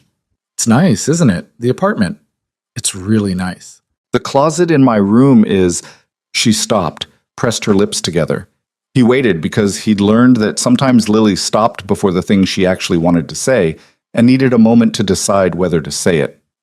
"It's a real closet," she said finally, "not just a curtain rod in a corner." I saw. I had a curtain rod in a corner for a year and a half. She set it to the kitchen counter. I kept my clothes in a curtain rod in a corner of my living room, and I kept telling myself it was temporary, and She stopped again, breathed out through her nose. He didn't move toward her. He stayed where he was across the small kitchen and let her have the feeling. I should have done this sooner, she said. I kept telling myself I couldn't afford to move when really I was just afraid to try. And then you made one phone call and… She shook her head. You made the decision, he said. You signed the lease. You did the hard part. The hard part was believing I was allowed to want better. She said it simply, looking at him now. That sounds dramatic. It doesn't sound dramatic at all. She held his gaze. Thank you for today, for being here. She paused. I know you have things. I don't have things, he said. I had today. I spent it here. She looked at him for a long moment. The refrigerator hummed. From the living room came the low sound of whatever Sophie was watching on the phone. Down the hall, Marcus's door was closed and quiet. Can I tell you something? She said. You can always tell me something. I've been trying to figure out what you are to me. She said it directly, which was how she said everything that mattered. What this is. I've been avoiding the question because every time I get close to it, She made a gesture he recognized. The one that meant the sentence goes somewhere I'm not ready to go yet. You don't have to name it, he said. I know I don't have to. She looked at him steadily. But I think I want to. She exhaled. I need you to know that when I say something like this, I'm not saying it lightly. I don't say things lightly. I know. You're important to me, she said. That's the thing. She pressed her hand flat on the counter. You showed up today with coffee and donuts, and you carried boxes all day, and you put together a bed frame, and you didn't try to take over anything that was mine to do. And that is… She stopped. Her voice had shifted slightly. Not broken, just different. That is a harder thing to do than most people understand. It's not that hard. It is, she said, because your instinct is to fix things. I can see it. Every time something comes up, you have the answer ready, and you make yourself hold it back. That takes effort. She paused. I see the effort, Ethan. I'm not saying it goes unnoticed. He looked at her, at the kitchen, at the life she'd moved into this apartment, all the pieces of it stacked and arranged and beginning to settle into something that would become ordinary and good. I'm not good at being… He started. Stopped. At being known, he said. I've managed it by keeping most people at a specific distance where they can't see enough to see the wrong things. And me? You're already past that distance. He said it plainly. You've been past it for a while. She didn't look away. Does that scare you? Completely. Me too. She looked at the counter, then up at him. I think we should stop pretending it doesn't. I think so too. Something settled between them. Not resolution. There was no clean resolution to something this complicated, but a kind of arrival. The specific sensation of two people agreeing to stop managing the distance between them and see what happened when they didn't. He crossed the kitchen in 3 steps, and she turned to face him, and he put his hand against her face. Not a dramatic gesture, just his hand against her cheek, the smudge of whatever it was under his thumb. And she put her hand over his, and they stood there in her new kitchen on moving day and just breathed for a moment. When he finally kissed her, it was unhurried. Not the movie's version of a first kiss, with its perfect lighting and strategic timing. More like two people who had been moving towards something for weeks finally arriving there and finding it was exactly as solid as they'd hoped. From the living room, Sophie's voice, Emma, don't eat the pizza crust off the floor. We talked about this. They pulled back from each other. Lily pressed her hand to her mouth, not to hide a smile. The smile was already visible, but more in the way of someone containing something too large for the room. Your daughter, she said. She's thorough. She's wonderful. He looked at her. Her hand was still over his against her face, and she hadn't moved to put distance between them, and the kitchen was warm and the day was done, and they were still standing there, which was the whole thing, really. I want to do this properly, he said. What does properly mean? He searched for it. I don't want to be a secret or a Thursday arrangement. I want the kids to know. I want the people in my life to know about you. He stopped. Say it, she said. I want it to be real, he said. Not cautious, real. She held his gaze for a long moment.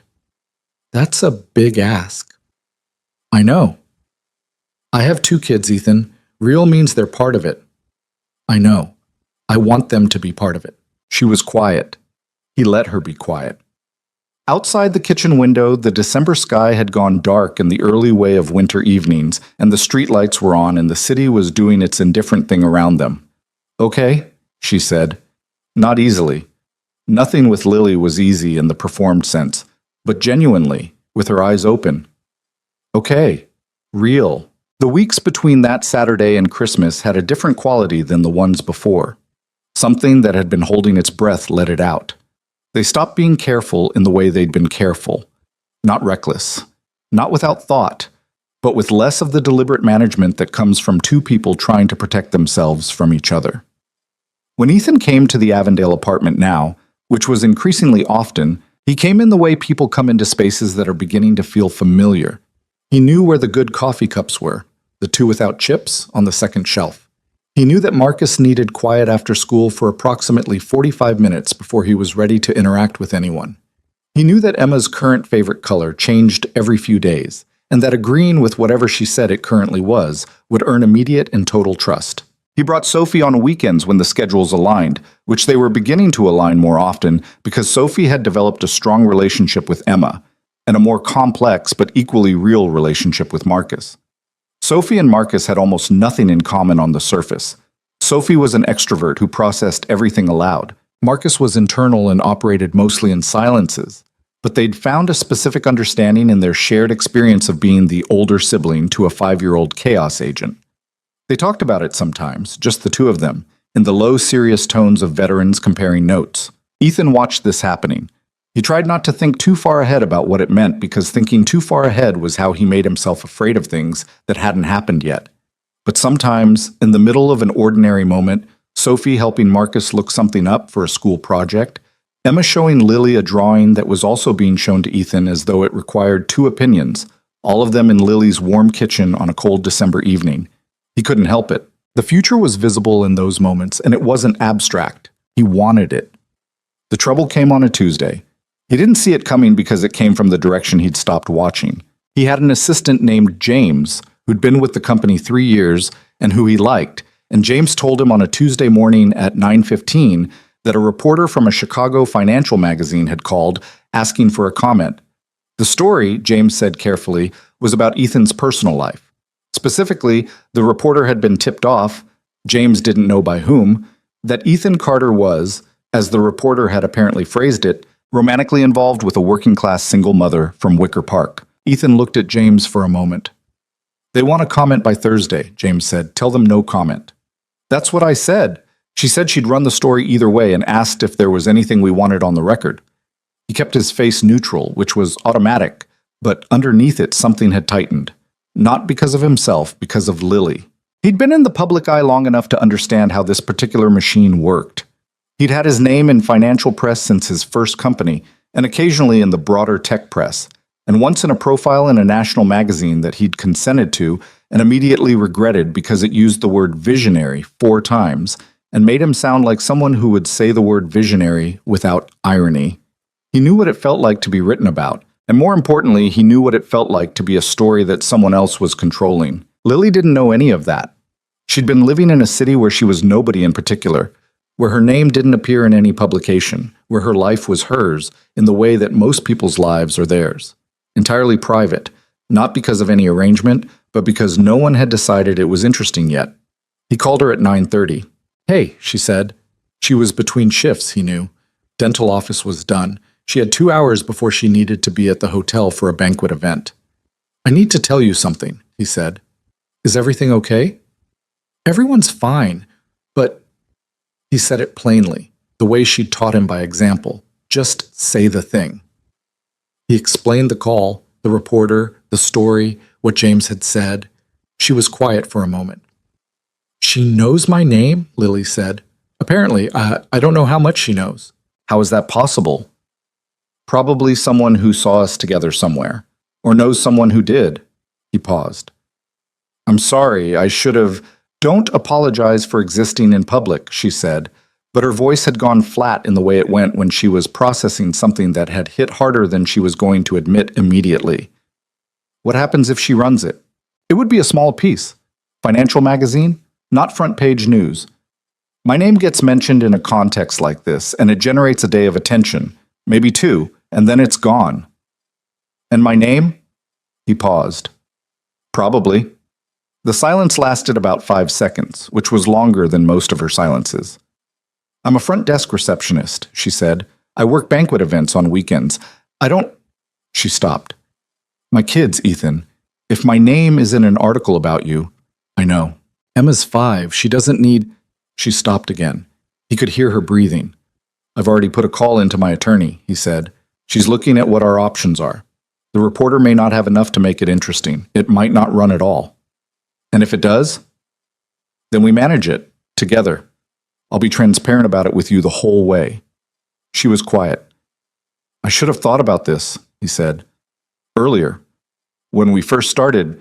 How would you have thought about it? You didn't know when we first started that it was going to be... She stopped. That it was going to be what? He said. A pause. This, she said. This much. He let that sit. I need to think, she said.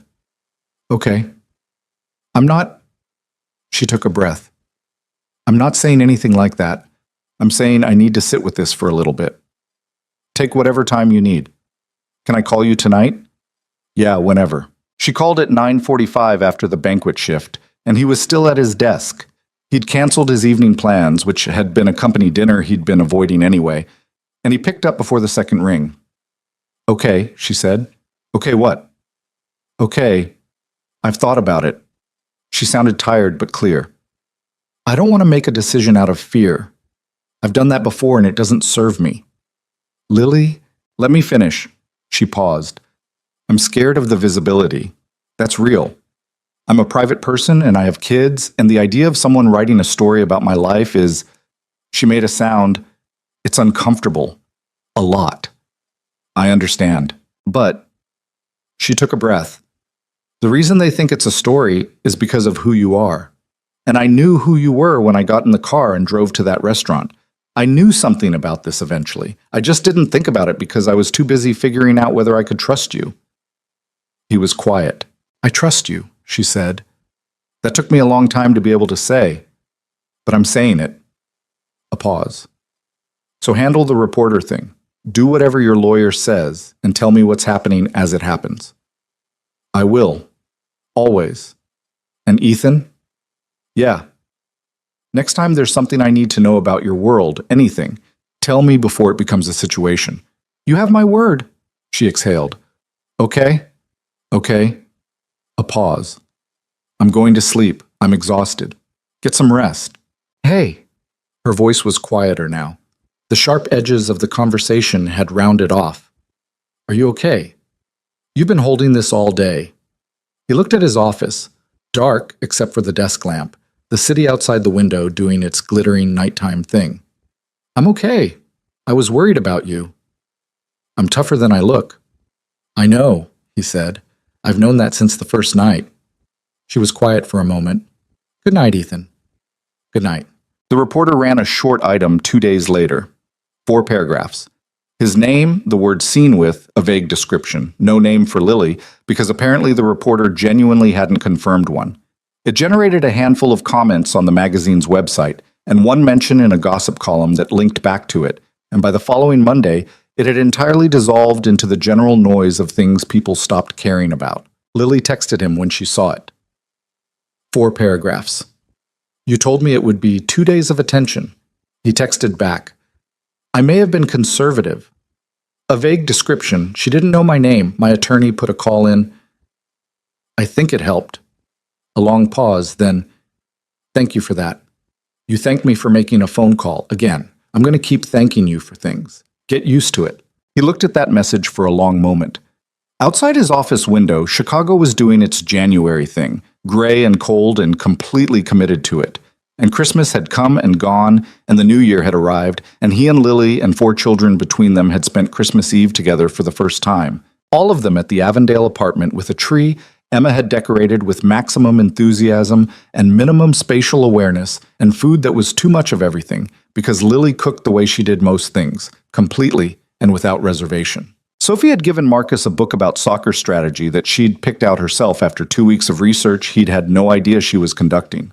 Marcus had received it with the contained pleasure of someone who didn't show things on the surface, but he'd been reading it before they left that night, and he'd brought it to the couch and sat near Sophie, not next to her but near her, in the easy proximity of people who don't need to announce that they're comfortable. Emma had fallen asleep under the Christmas tree in the way of very young children who simply stop and go horizontal wherever they are, still holding her pony, and Lily had looked at her and then looked at Ethan, and something in her face had gone soft and unguarded in a way he'd only seen a handful of times. The expression she had when she'd stopped performing everything and was just there, fully there, not managing the distance between herself and the moment. He'd reached over and taken her hand. She'd let him keep it for the rest of the evening. "Get used to it," she'd written. He thought he probably could. January in Chicago is not a month that asks anything politely. It arrives without ceremony, and it stays without apology. And the cold it brings is the specific kind that doesn't just sit on the surface of things but gets inside them, into the joints of buildings, into the spaces between people's coats and their skin, into the particular quiet of very early mornings when the city is still running, but running slower, like something trying to conserve heat. Lily had always found January clarifying, not pleasant, clarifying.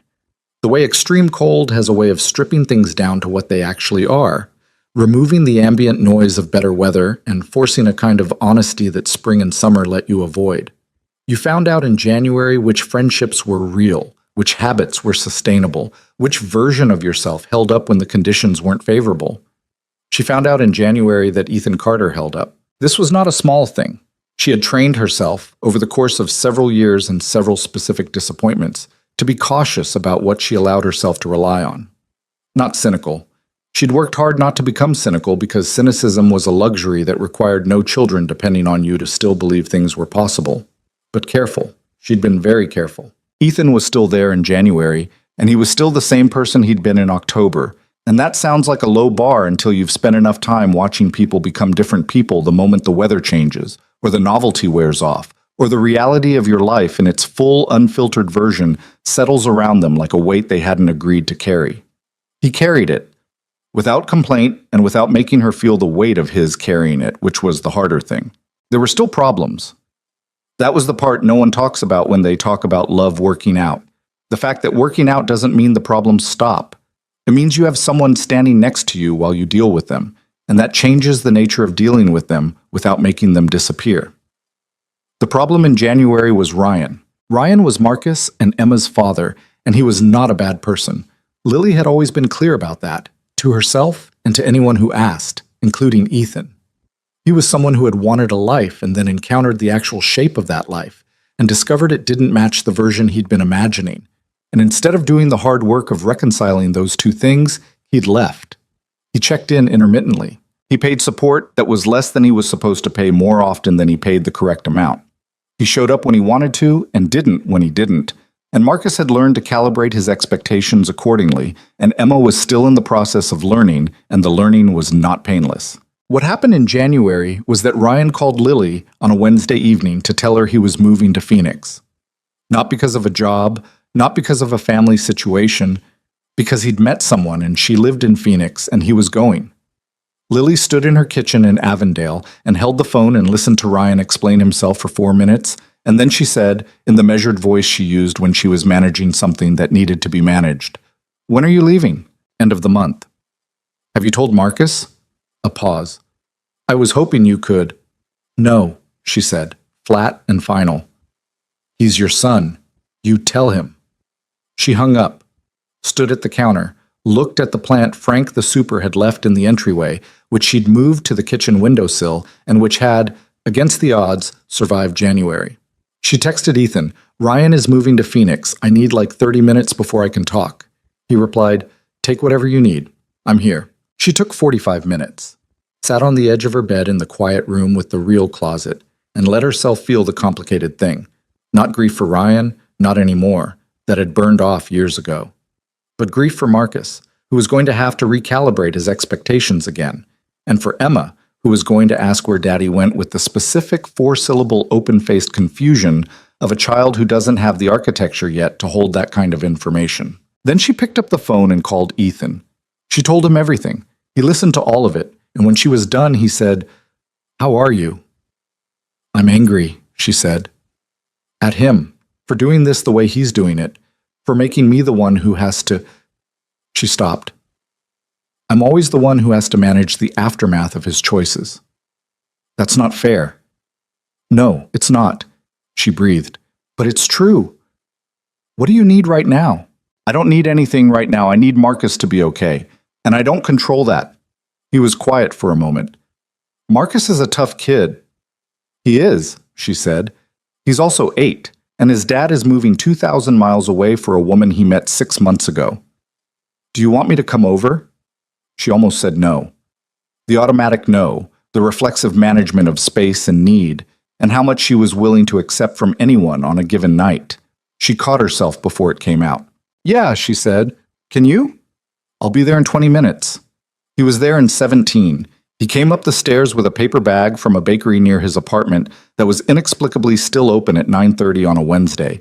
And inside the bag were 2 slices of lemon cake and 1 chocolate chip cookie that he gave to her without explanation, and she ate without asking. They sat at the kitchen table and she talked and he listened, and at a certain point she wasn't talking about Ryan anymore, but about Marcus and who he was and how much she needed him to be okay and how terrifying it was, specifically, to love a child that completely, to have that much of yourself walking around outside your body in the form of another person who you couldn't fully protect. "I know," Ethan said. He said it quietly, without elaboration, and she understood that he did know. That Sophie was that for him, that same terrifying completeness. And something about that understanding, the simple fact of being known in it, made the whole thing slightly more bearable. Ryan told Marcus on a Friday. Lily was in the apartment when it happened. She'd asked Ryan to come in person, and he had, which she gave him credit for. She stayed in the kitchen while they talked in Marcus's room. She didn't hear the words, but she heard the quality of the silence afterward, and then she heard Marcus's voice, single and flat. "Okay." And then nothing for a while. Ryan came out of the room looking the way people look when they've done something they know is insufficient and don't have a way to make it sufficient and are trying not to show that they know. He said goodbye to Lily in the hallway, and she walked him to the door, and she said, "Call him, even from Phoenix, especially from Phoenix." "I will," Ryan said. She didn't say what she was thinking, which was that she'd been told this before and had learned not to weight it heavily. She just nodded and closed the door. She went to Marcus's room, knocked. He said, "Come in," and she came in and sat on the edge of his bed, and he was at his desk with his back to her, looking at his soccer trophy from last season on the shelf above the desk. "You okay?" she said. "Yeah." A pause. "Why does he always—" He stopped. "You can say it." He turned around. His face was the controlled face, the one that didn't show things on the surface, but his eyes were something else. "Why does he always choose something else?" She held his gaze. She did not look away, and she did not fill the space with something easy. "I don't know," she said. "That's his problem. It's not about you." "I know." He said it in the way kids say "I know" when they know the right answer but can't make themselves feel it yet. "It's allowed to hurt anyway," she said. He looked at his trophy, back at her. "Is Ethan going to move somewhere?" The question hit her in the chest. She steadied herself. "No," she said. "How do you know?" "Because he's not your dad," she said. "He's different." Marcus considered this for a long moment with the particular gravity he brought to everything. Dr. Okonkwo says I should let people show me who they are over time instead of deciding at the beginning. Dr. Okonkwo is right. Ethan's been showing me for a while. "He has," she said. Marcus turned back to his desk, picked up a pencil, put it down. "Okay," he said, in the same tone as when he'd said it to Ryan, but different. This one had something underneath it. Not resolution, but the beginning of one. She left him to it, closed the door softly. In the living room, Emma was on the floor drawing, oblivious and complete in the way of 5-year-olds who process things at their own schedule and on their own timeline and would ask about Daddy again when she was ready and not before. Lily sat on the couch and looked at her daughter drawing horses. because Sophie had taught Emma to draw horses, which had become Emma's primary artistic subject over the past 2 months, and let herself just sit there for a minute. She texted Ethan, "He's okay. He will be okay." The reply came back, "I know, so will you." She looked at that for a long time. It was February before things settled into the shape they were going to hold. Not permanently. Nothing held permanently. She'd given up on permanently. But stably. Ryan called Marcus twice from Phoenix, which was twice more than she'd expected in the first month, and Marcus received the calls with the careful neutrality of someone keeping their expectations low enough to manage. Emma asked where Daddy was twice, accepted the answer both times with the adaptable pragmatism of a 5-year-old, and went back to drawing horses. Children's resilience was not the soft, comfortable thing people made it sound like in greeting cards. It was something harder and more practical, a kind of structural flexibility that adults mostly lose and then spend years trying to find again. Ethan met Dr. Okonkwo in February. Not by design. It happened because Marcus's Thursday appointment ran long and Lily was stuck at work and Ethan was already near the neighborhood and offered to wait outside and walk Marcus home. And Dr. Okonkwo came out with Marcus and found Ethan sitting on the bench outside the office building, and Marcus introduced them without ceremony. "This is Ethan. He's my mom's boyfriend." The word boyfriend delivered with the pragmatic simplicity of someone who had decided this was the accurate term and wasn't going to make a production of it. Dr. Okonkwo, a compact Ghanaian-American man in his 50s with a gray-streaked beard and the specific patient quality of someone who listened for a living, had shaken Ethan's hand and looked at him for a moment and said, "Marcus speaks well of you." Ethan had looked at Marcus. Marcus was looking at the sidewalk with the air of someone who had not expected this information to be shared and was making peace with it. "He's never told me that," Ethan said. "He wouldn't," Dr. Okonkwo said, "but he does." They'd walked home, Ethan and Marcus, 3 blocks through the cold February afternoon. Marcus had his hands in his pockets and his soccer bag over one shoulder, and he walked the way he did everything, with forward intention, not looking around much. Halfway home he said, "You're not going to tell my mom what Dr. Okonkwo said." "Why not?" "Because she'll make it into a whole thing." "Fair." Ethan kept walking. "I won't tell her." Marcus nodded. A block of silence. Then, "Do you actually like soccer, or do you just watch it because of me?" "I didn't know anything about soccer before your games. Now I know something." "What do you know?" "I know you should pass more in the second half when the defense tightens." Marcus looked at him sideways. "That's what my coach says." "Your coach is right." "I know." He pulled his bag higher on his shoulder. "I've been working on it." "I know. I saw it the last game." Marcus was quiet for a moment. Then he said, in a voice that was trying to be casual and was almost succeeding, "Are you going to be around for the spring season?" The question had all of his father's absence in it. Every casual question Marcus asked about the future had that weight in it, the specific gravity of a child who had learned that future plans were provisional and had started asking about them sideways, in ways that let him pretend he wasn't asking. Ethan stopped walking. Marcus stopped too, looked up at him. "Yes," Ethan said. Not hedged. Not "I plan to" or "I hope to." Just yes. Marcus held his gaze for a moment. Then he nodded, once, the same nod he'd given his mother on the soccer field bleachers months ago.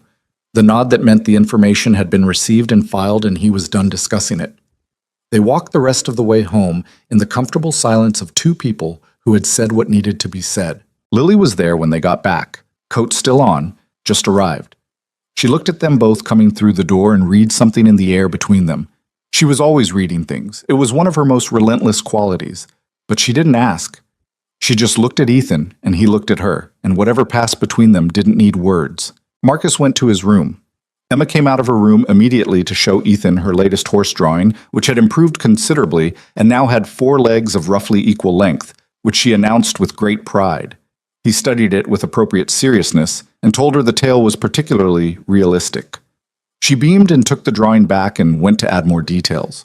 Lily came into the kitchen where Ethan was hanging up his coat and said quietly, "Thank you for getting him." "He's easy company," Ethan said, using her words back to her, the ones she'd said about Sophie on that first Wednesday they were together.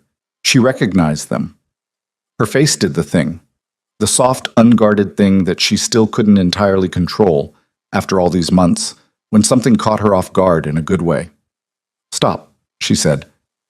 I'm just saying. You're being very... She searched for the word. Nice, he offered. She laughed. A real one. And the apartment was warm around them, and Marcus was behind his closed door, and Emma was adding details to her horse drawing, and outside the window, February was making its cold gray case for patience, and the whole thing was ordinary and imperfect and completely real. It was the first weekend of March when Ethan brought Sophie to the Avondale apartment, and the four of them, Sophie, Marcus, Emma, and a stuffed rabbit named Gerald that Emma insisted on including, spent the afternoon at the park 2 blocks down, the one with the decent playground and the field that was starting to show the first uncertain suggestions of green. Sophie pushed Emma on the swings. Marcus kicked a soccer ball against the park fence with the focused repetition of someone building a skill. Ethan and Lily sat on a bench with their coffee and paper cups and watched all of it happening around them. She's so good with her, Lily said, watching Sophie catch Emma at the bottom of the slide. Sophie's been an only child for 7 years. I think she's been waiting for this without knowing she was waiting for it. Lily looked at him. Are you happy? The question was simple and direct, the way her questions always were, and it deserved a simple, direct answer. He thought about it anyway, because she'd also taught him that thinking before answering was not the same as stalling. Yeah, he said, I am. Even with all of it, the logistics, the schedules, the... Lily, he looked at her. Yes, even with all of it. She held his gaze. I keep waiting for you to get tired. I know you do. It's not an accusation. I know it's not. He turned his coffee cup in his hands. You're allowed to keep checking. I'd rather you check and confirm than stop checking and worry in silence. She looked at the park, at Sophie, who was now teaching Emma to pump her legs on the swings with the patient instruction of someone who had been waiting for an opportunity to teach something. At Marcus, who had stopped kicking the ball and was watching his sister with an expression that was, for Marcus, something close to open. Can I tell you something I haven't told you yet? She said. Yeah. She kept her eyes on the park.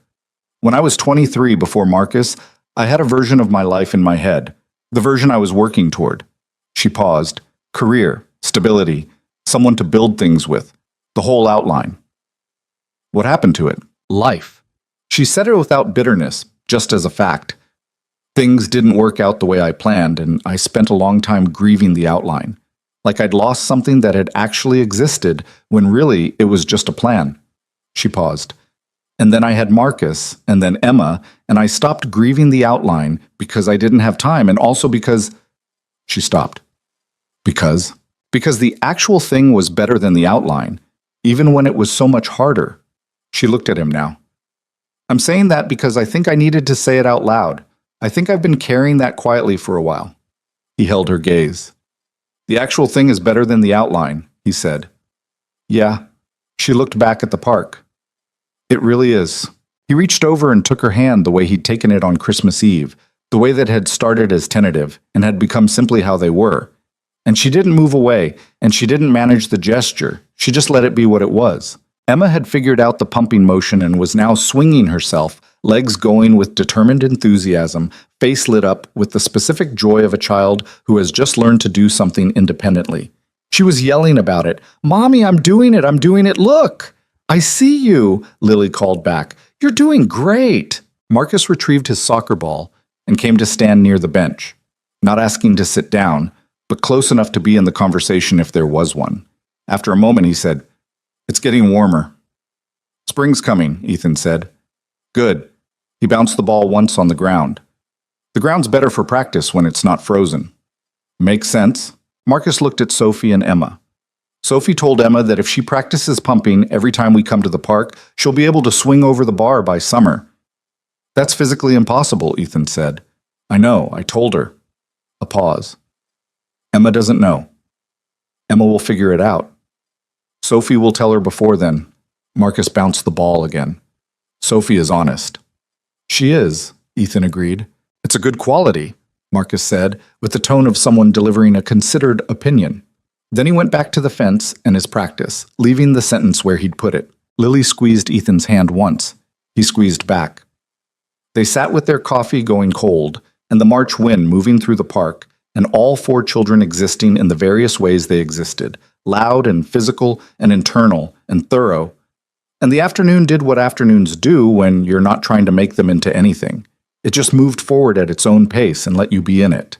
3 weeks later, on a Thursday evening, Ethan sat at his kitchen island after Sophie had gone to bed and looked at a box he'd taken from his closet shelf. Not a large box. Small, actually, the size of something that contained something small and significant. He'd had it for 2 weeks. He'd taken it out and put it back 3 times. He was not a man who acted without thinking.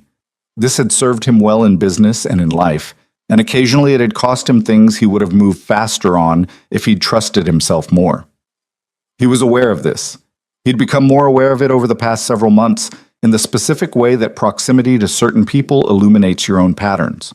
He opened the box, looked at what was inside, thought about Lily in her kitchen with the lemon cake he'd brought on a Wednesday night. Lily at the park, telling him the actual thing was better than the outline. Lily's face when Marcus told Dr. Okonkwo he spoke well of someone, and Ethan had kept that quiet because Marcus had asked him to. He wasn't afraid of the decision. He'd made it some time ago without realizing he was making it. The way the real decisions happen, not in single moments of clarity, but in the gradual accumulation of choices that point the same direction until the direction is simply where you are. What he wanted to do, it right. Not perfectly. He'd given up on perfect, but right.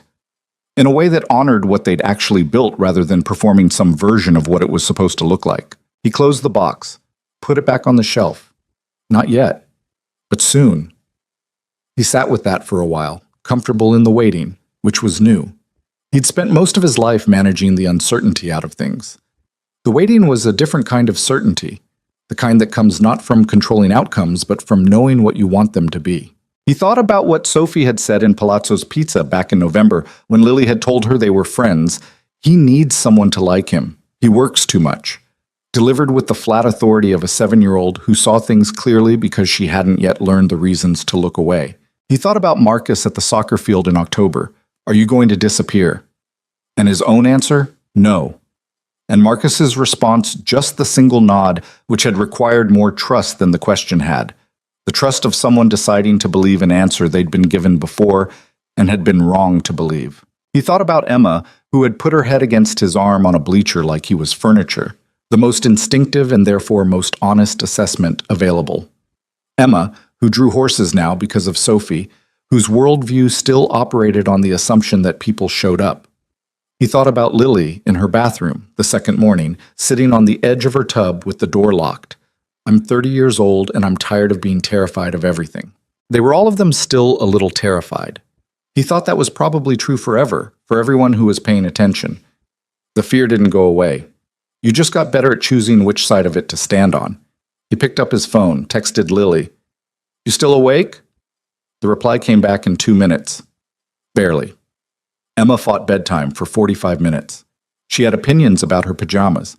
Did you resolve them? We reached a compromise. She's wearing the pony pajamas, which are summer weight, but she's under 3 blankets, so we're calling it a win. He smiled. Can I ask you something? You can always ask me something. He held the phone for a moment, then typed, Are you happy? Her answer took longer than he expected. He sat with the weight, not afraid of it. Then, yes. More than I've been in a long time. Maybe more than I thought I was allowed to be. He looked at that last sentence for a while. More than I thought I was allowed to be. The most honest thing and the most heartbreaking, and also, because of what had happened between October and March, because of everything she'd let herself reach for, the most hopeful. He typed back, You're allowed. A pause. Then, I know. I'm figuring that out. Take your time. I am. And then, Good night, Ethan. Good night. He put the phone down, looked at the kitchen, looked at the apartment that had felt emptier than it should for 4 years. That was not empty in the same way now, that had in it Sophie's drawings on the refrigerator and a lopsided ashtray on his desk, and increasingly, evidence of a life that was getting larger rather than contracting. He looked at the shelf in the hallway where he'd put the box back. Soon, he thought, but the wanting of it was already settled, had been settled for a while, was simply waiting for the right moment to move from private to said out loud, from held to offered. The thing about love, the real version of it, not the outline, is that it doesn't announce itself with drama. It arrives in a dental office receptionist on a red line train who shows up 2 minutes late and apologizes for it. It arrives in a kid in a parking lot who asks direct questions and gives single nods. It arrives in the specific way someone holds their coffee cup when they're telling you something true. It lives in granola bars and cold soccer fields and box assembly and small bedrooms and moving days and lemon cake brought at 9:30 on a Wednesday because someone made a phone call and was worried. It doesn't look the way anyone imagines it will look. It looks like ordinary Tuesday evenings and difficult conversations held to completion, and two people standing in a kitchen on moving day deciding to stop pretending the distance between them isn't already gone. It looks like choosing to stay, over and over, in all the ordinary moments that make up a life, until staying isn't a choice anymore because it's simply what you are. Present, there, the person who showed up and kept showing up until everyone stopped being surprised by it. Ethan Carter had spent 4 years protecting himself from the very thing that turned out to be the only thing worth not protecting himself from. That's not wisdom he could have arrived at faster. Some things have to be arrived at slowly, earned through the specific patience of living through what it costs to get there. Lily Harper had spent years building the structures that kept her functional and whole and able to care for the people she loved. And those structures were real and earned, and she didn't take them down carelessly. She took them down deliberately, one piece at a time, with her eyes open, because she'd decided that the risk of trusting someone was worth what it might become. She was right. That's the part that's easy to miss in the middle of it, when you can't see past the fear to the thing on the other side. She was right to risk it. Not because it worked out, but because the alternatives saw the sealed-off version, the protected version, was a smaller life than the one she deserved. In Avondale, 3 blankets over a 5-year-old in summer-weight pony pajamas, Lily set her phone on her nightstand and lay in the dark of her real room with the real closet that was hers, and let herself feel the full quiet weight of being okay. Not a perfect okay, not a finished okay.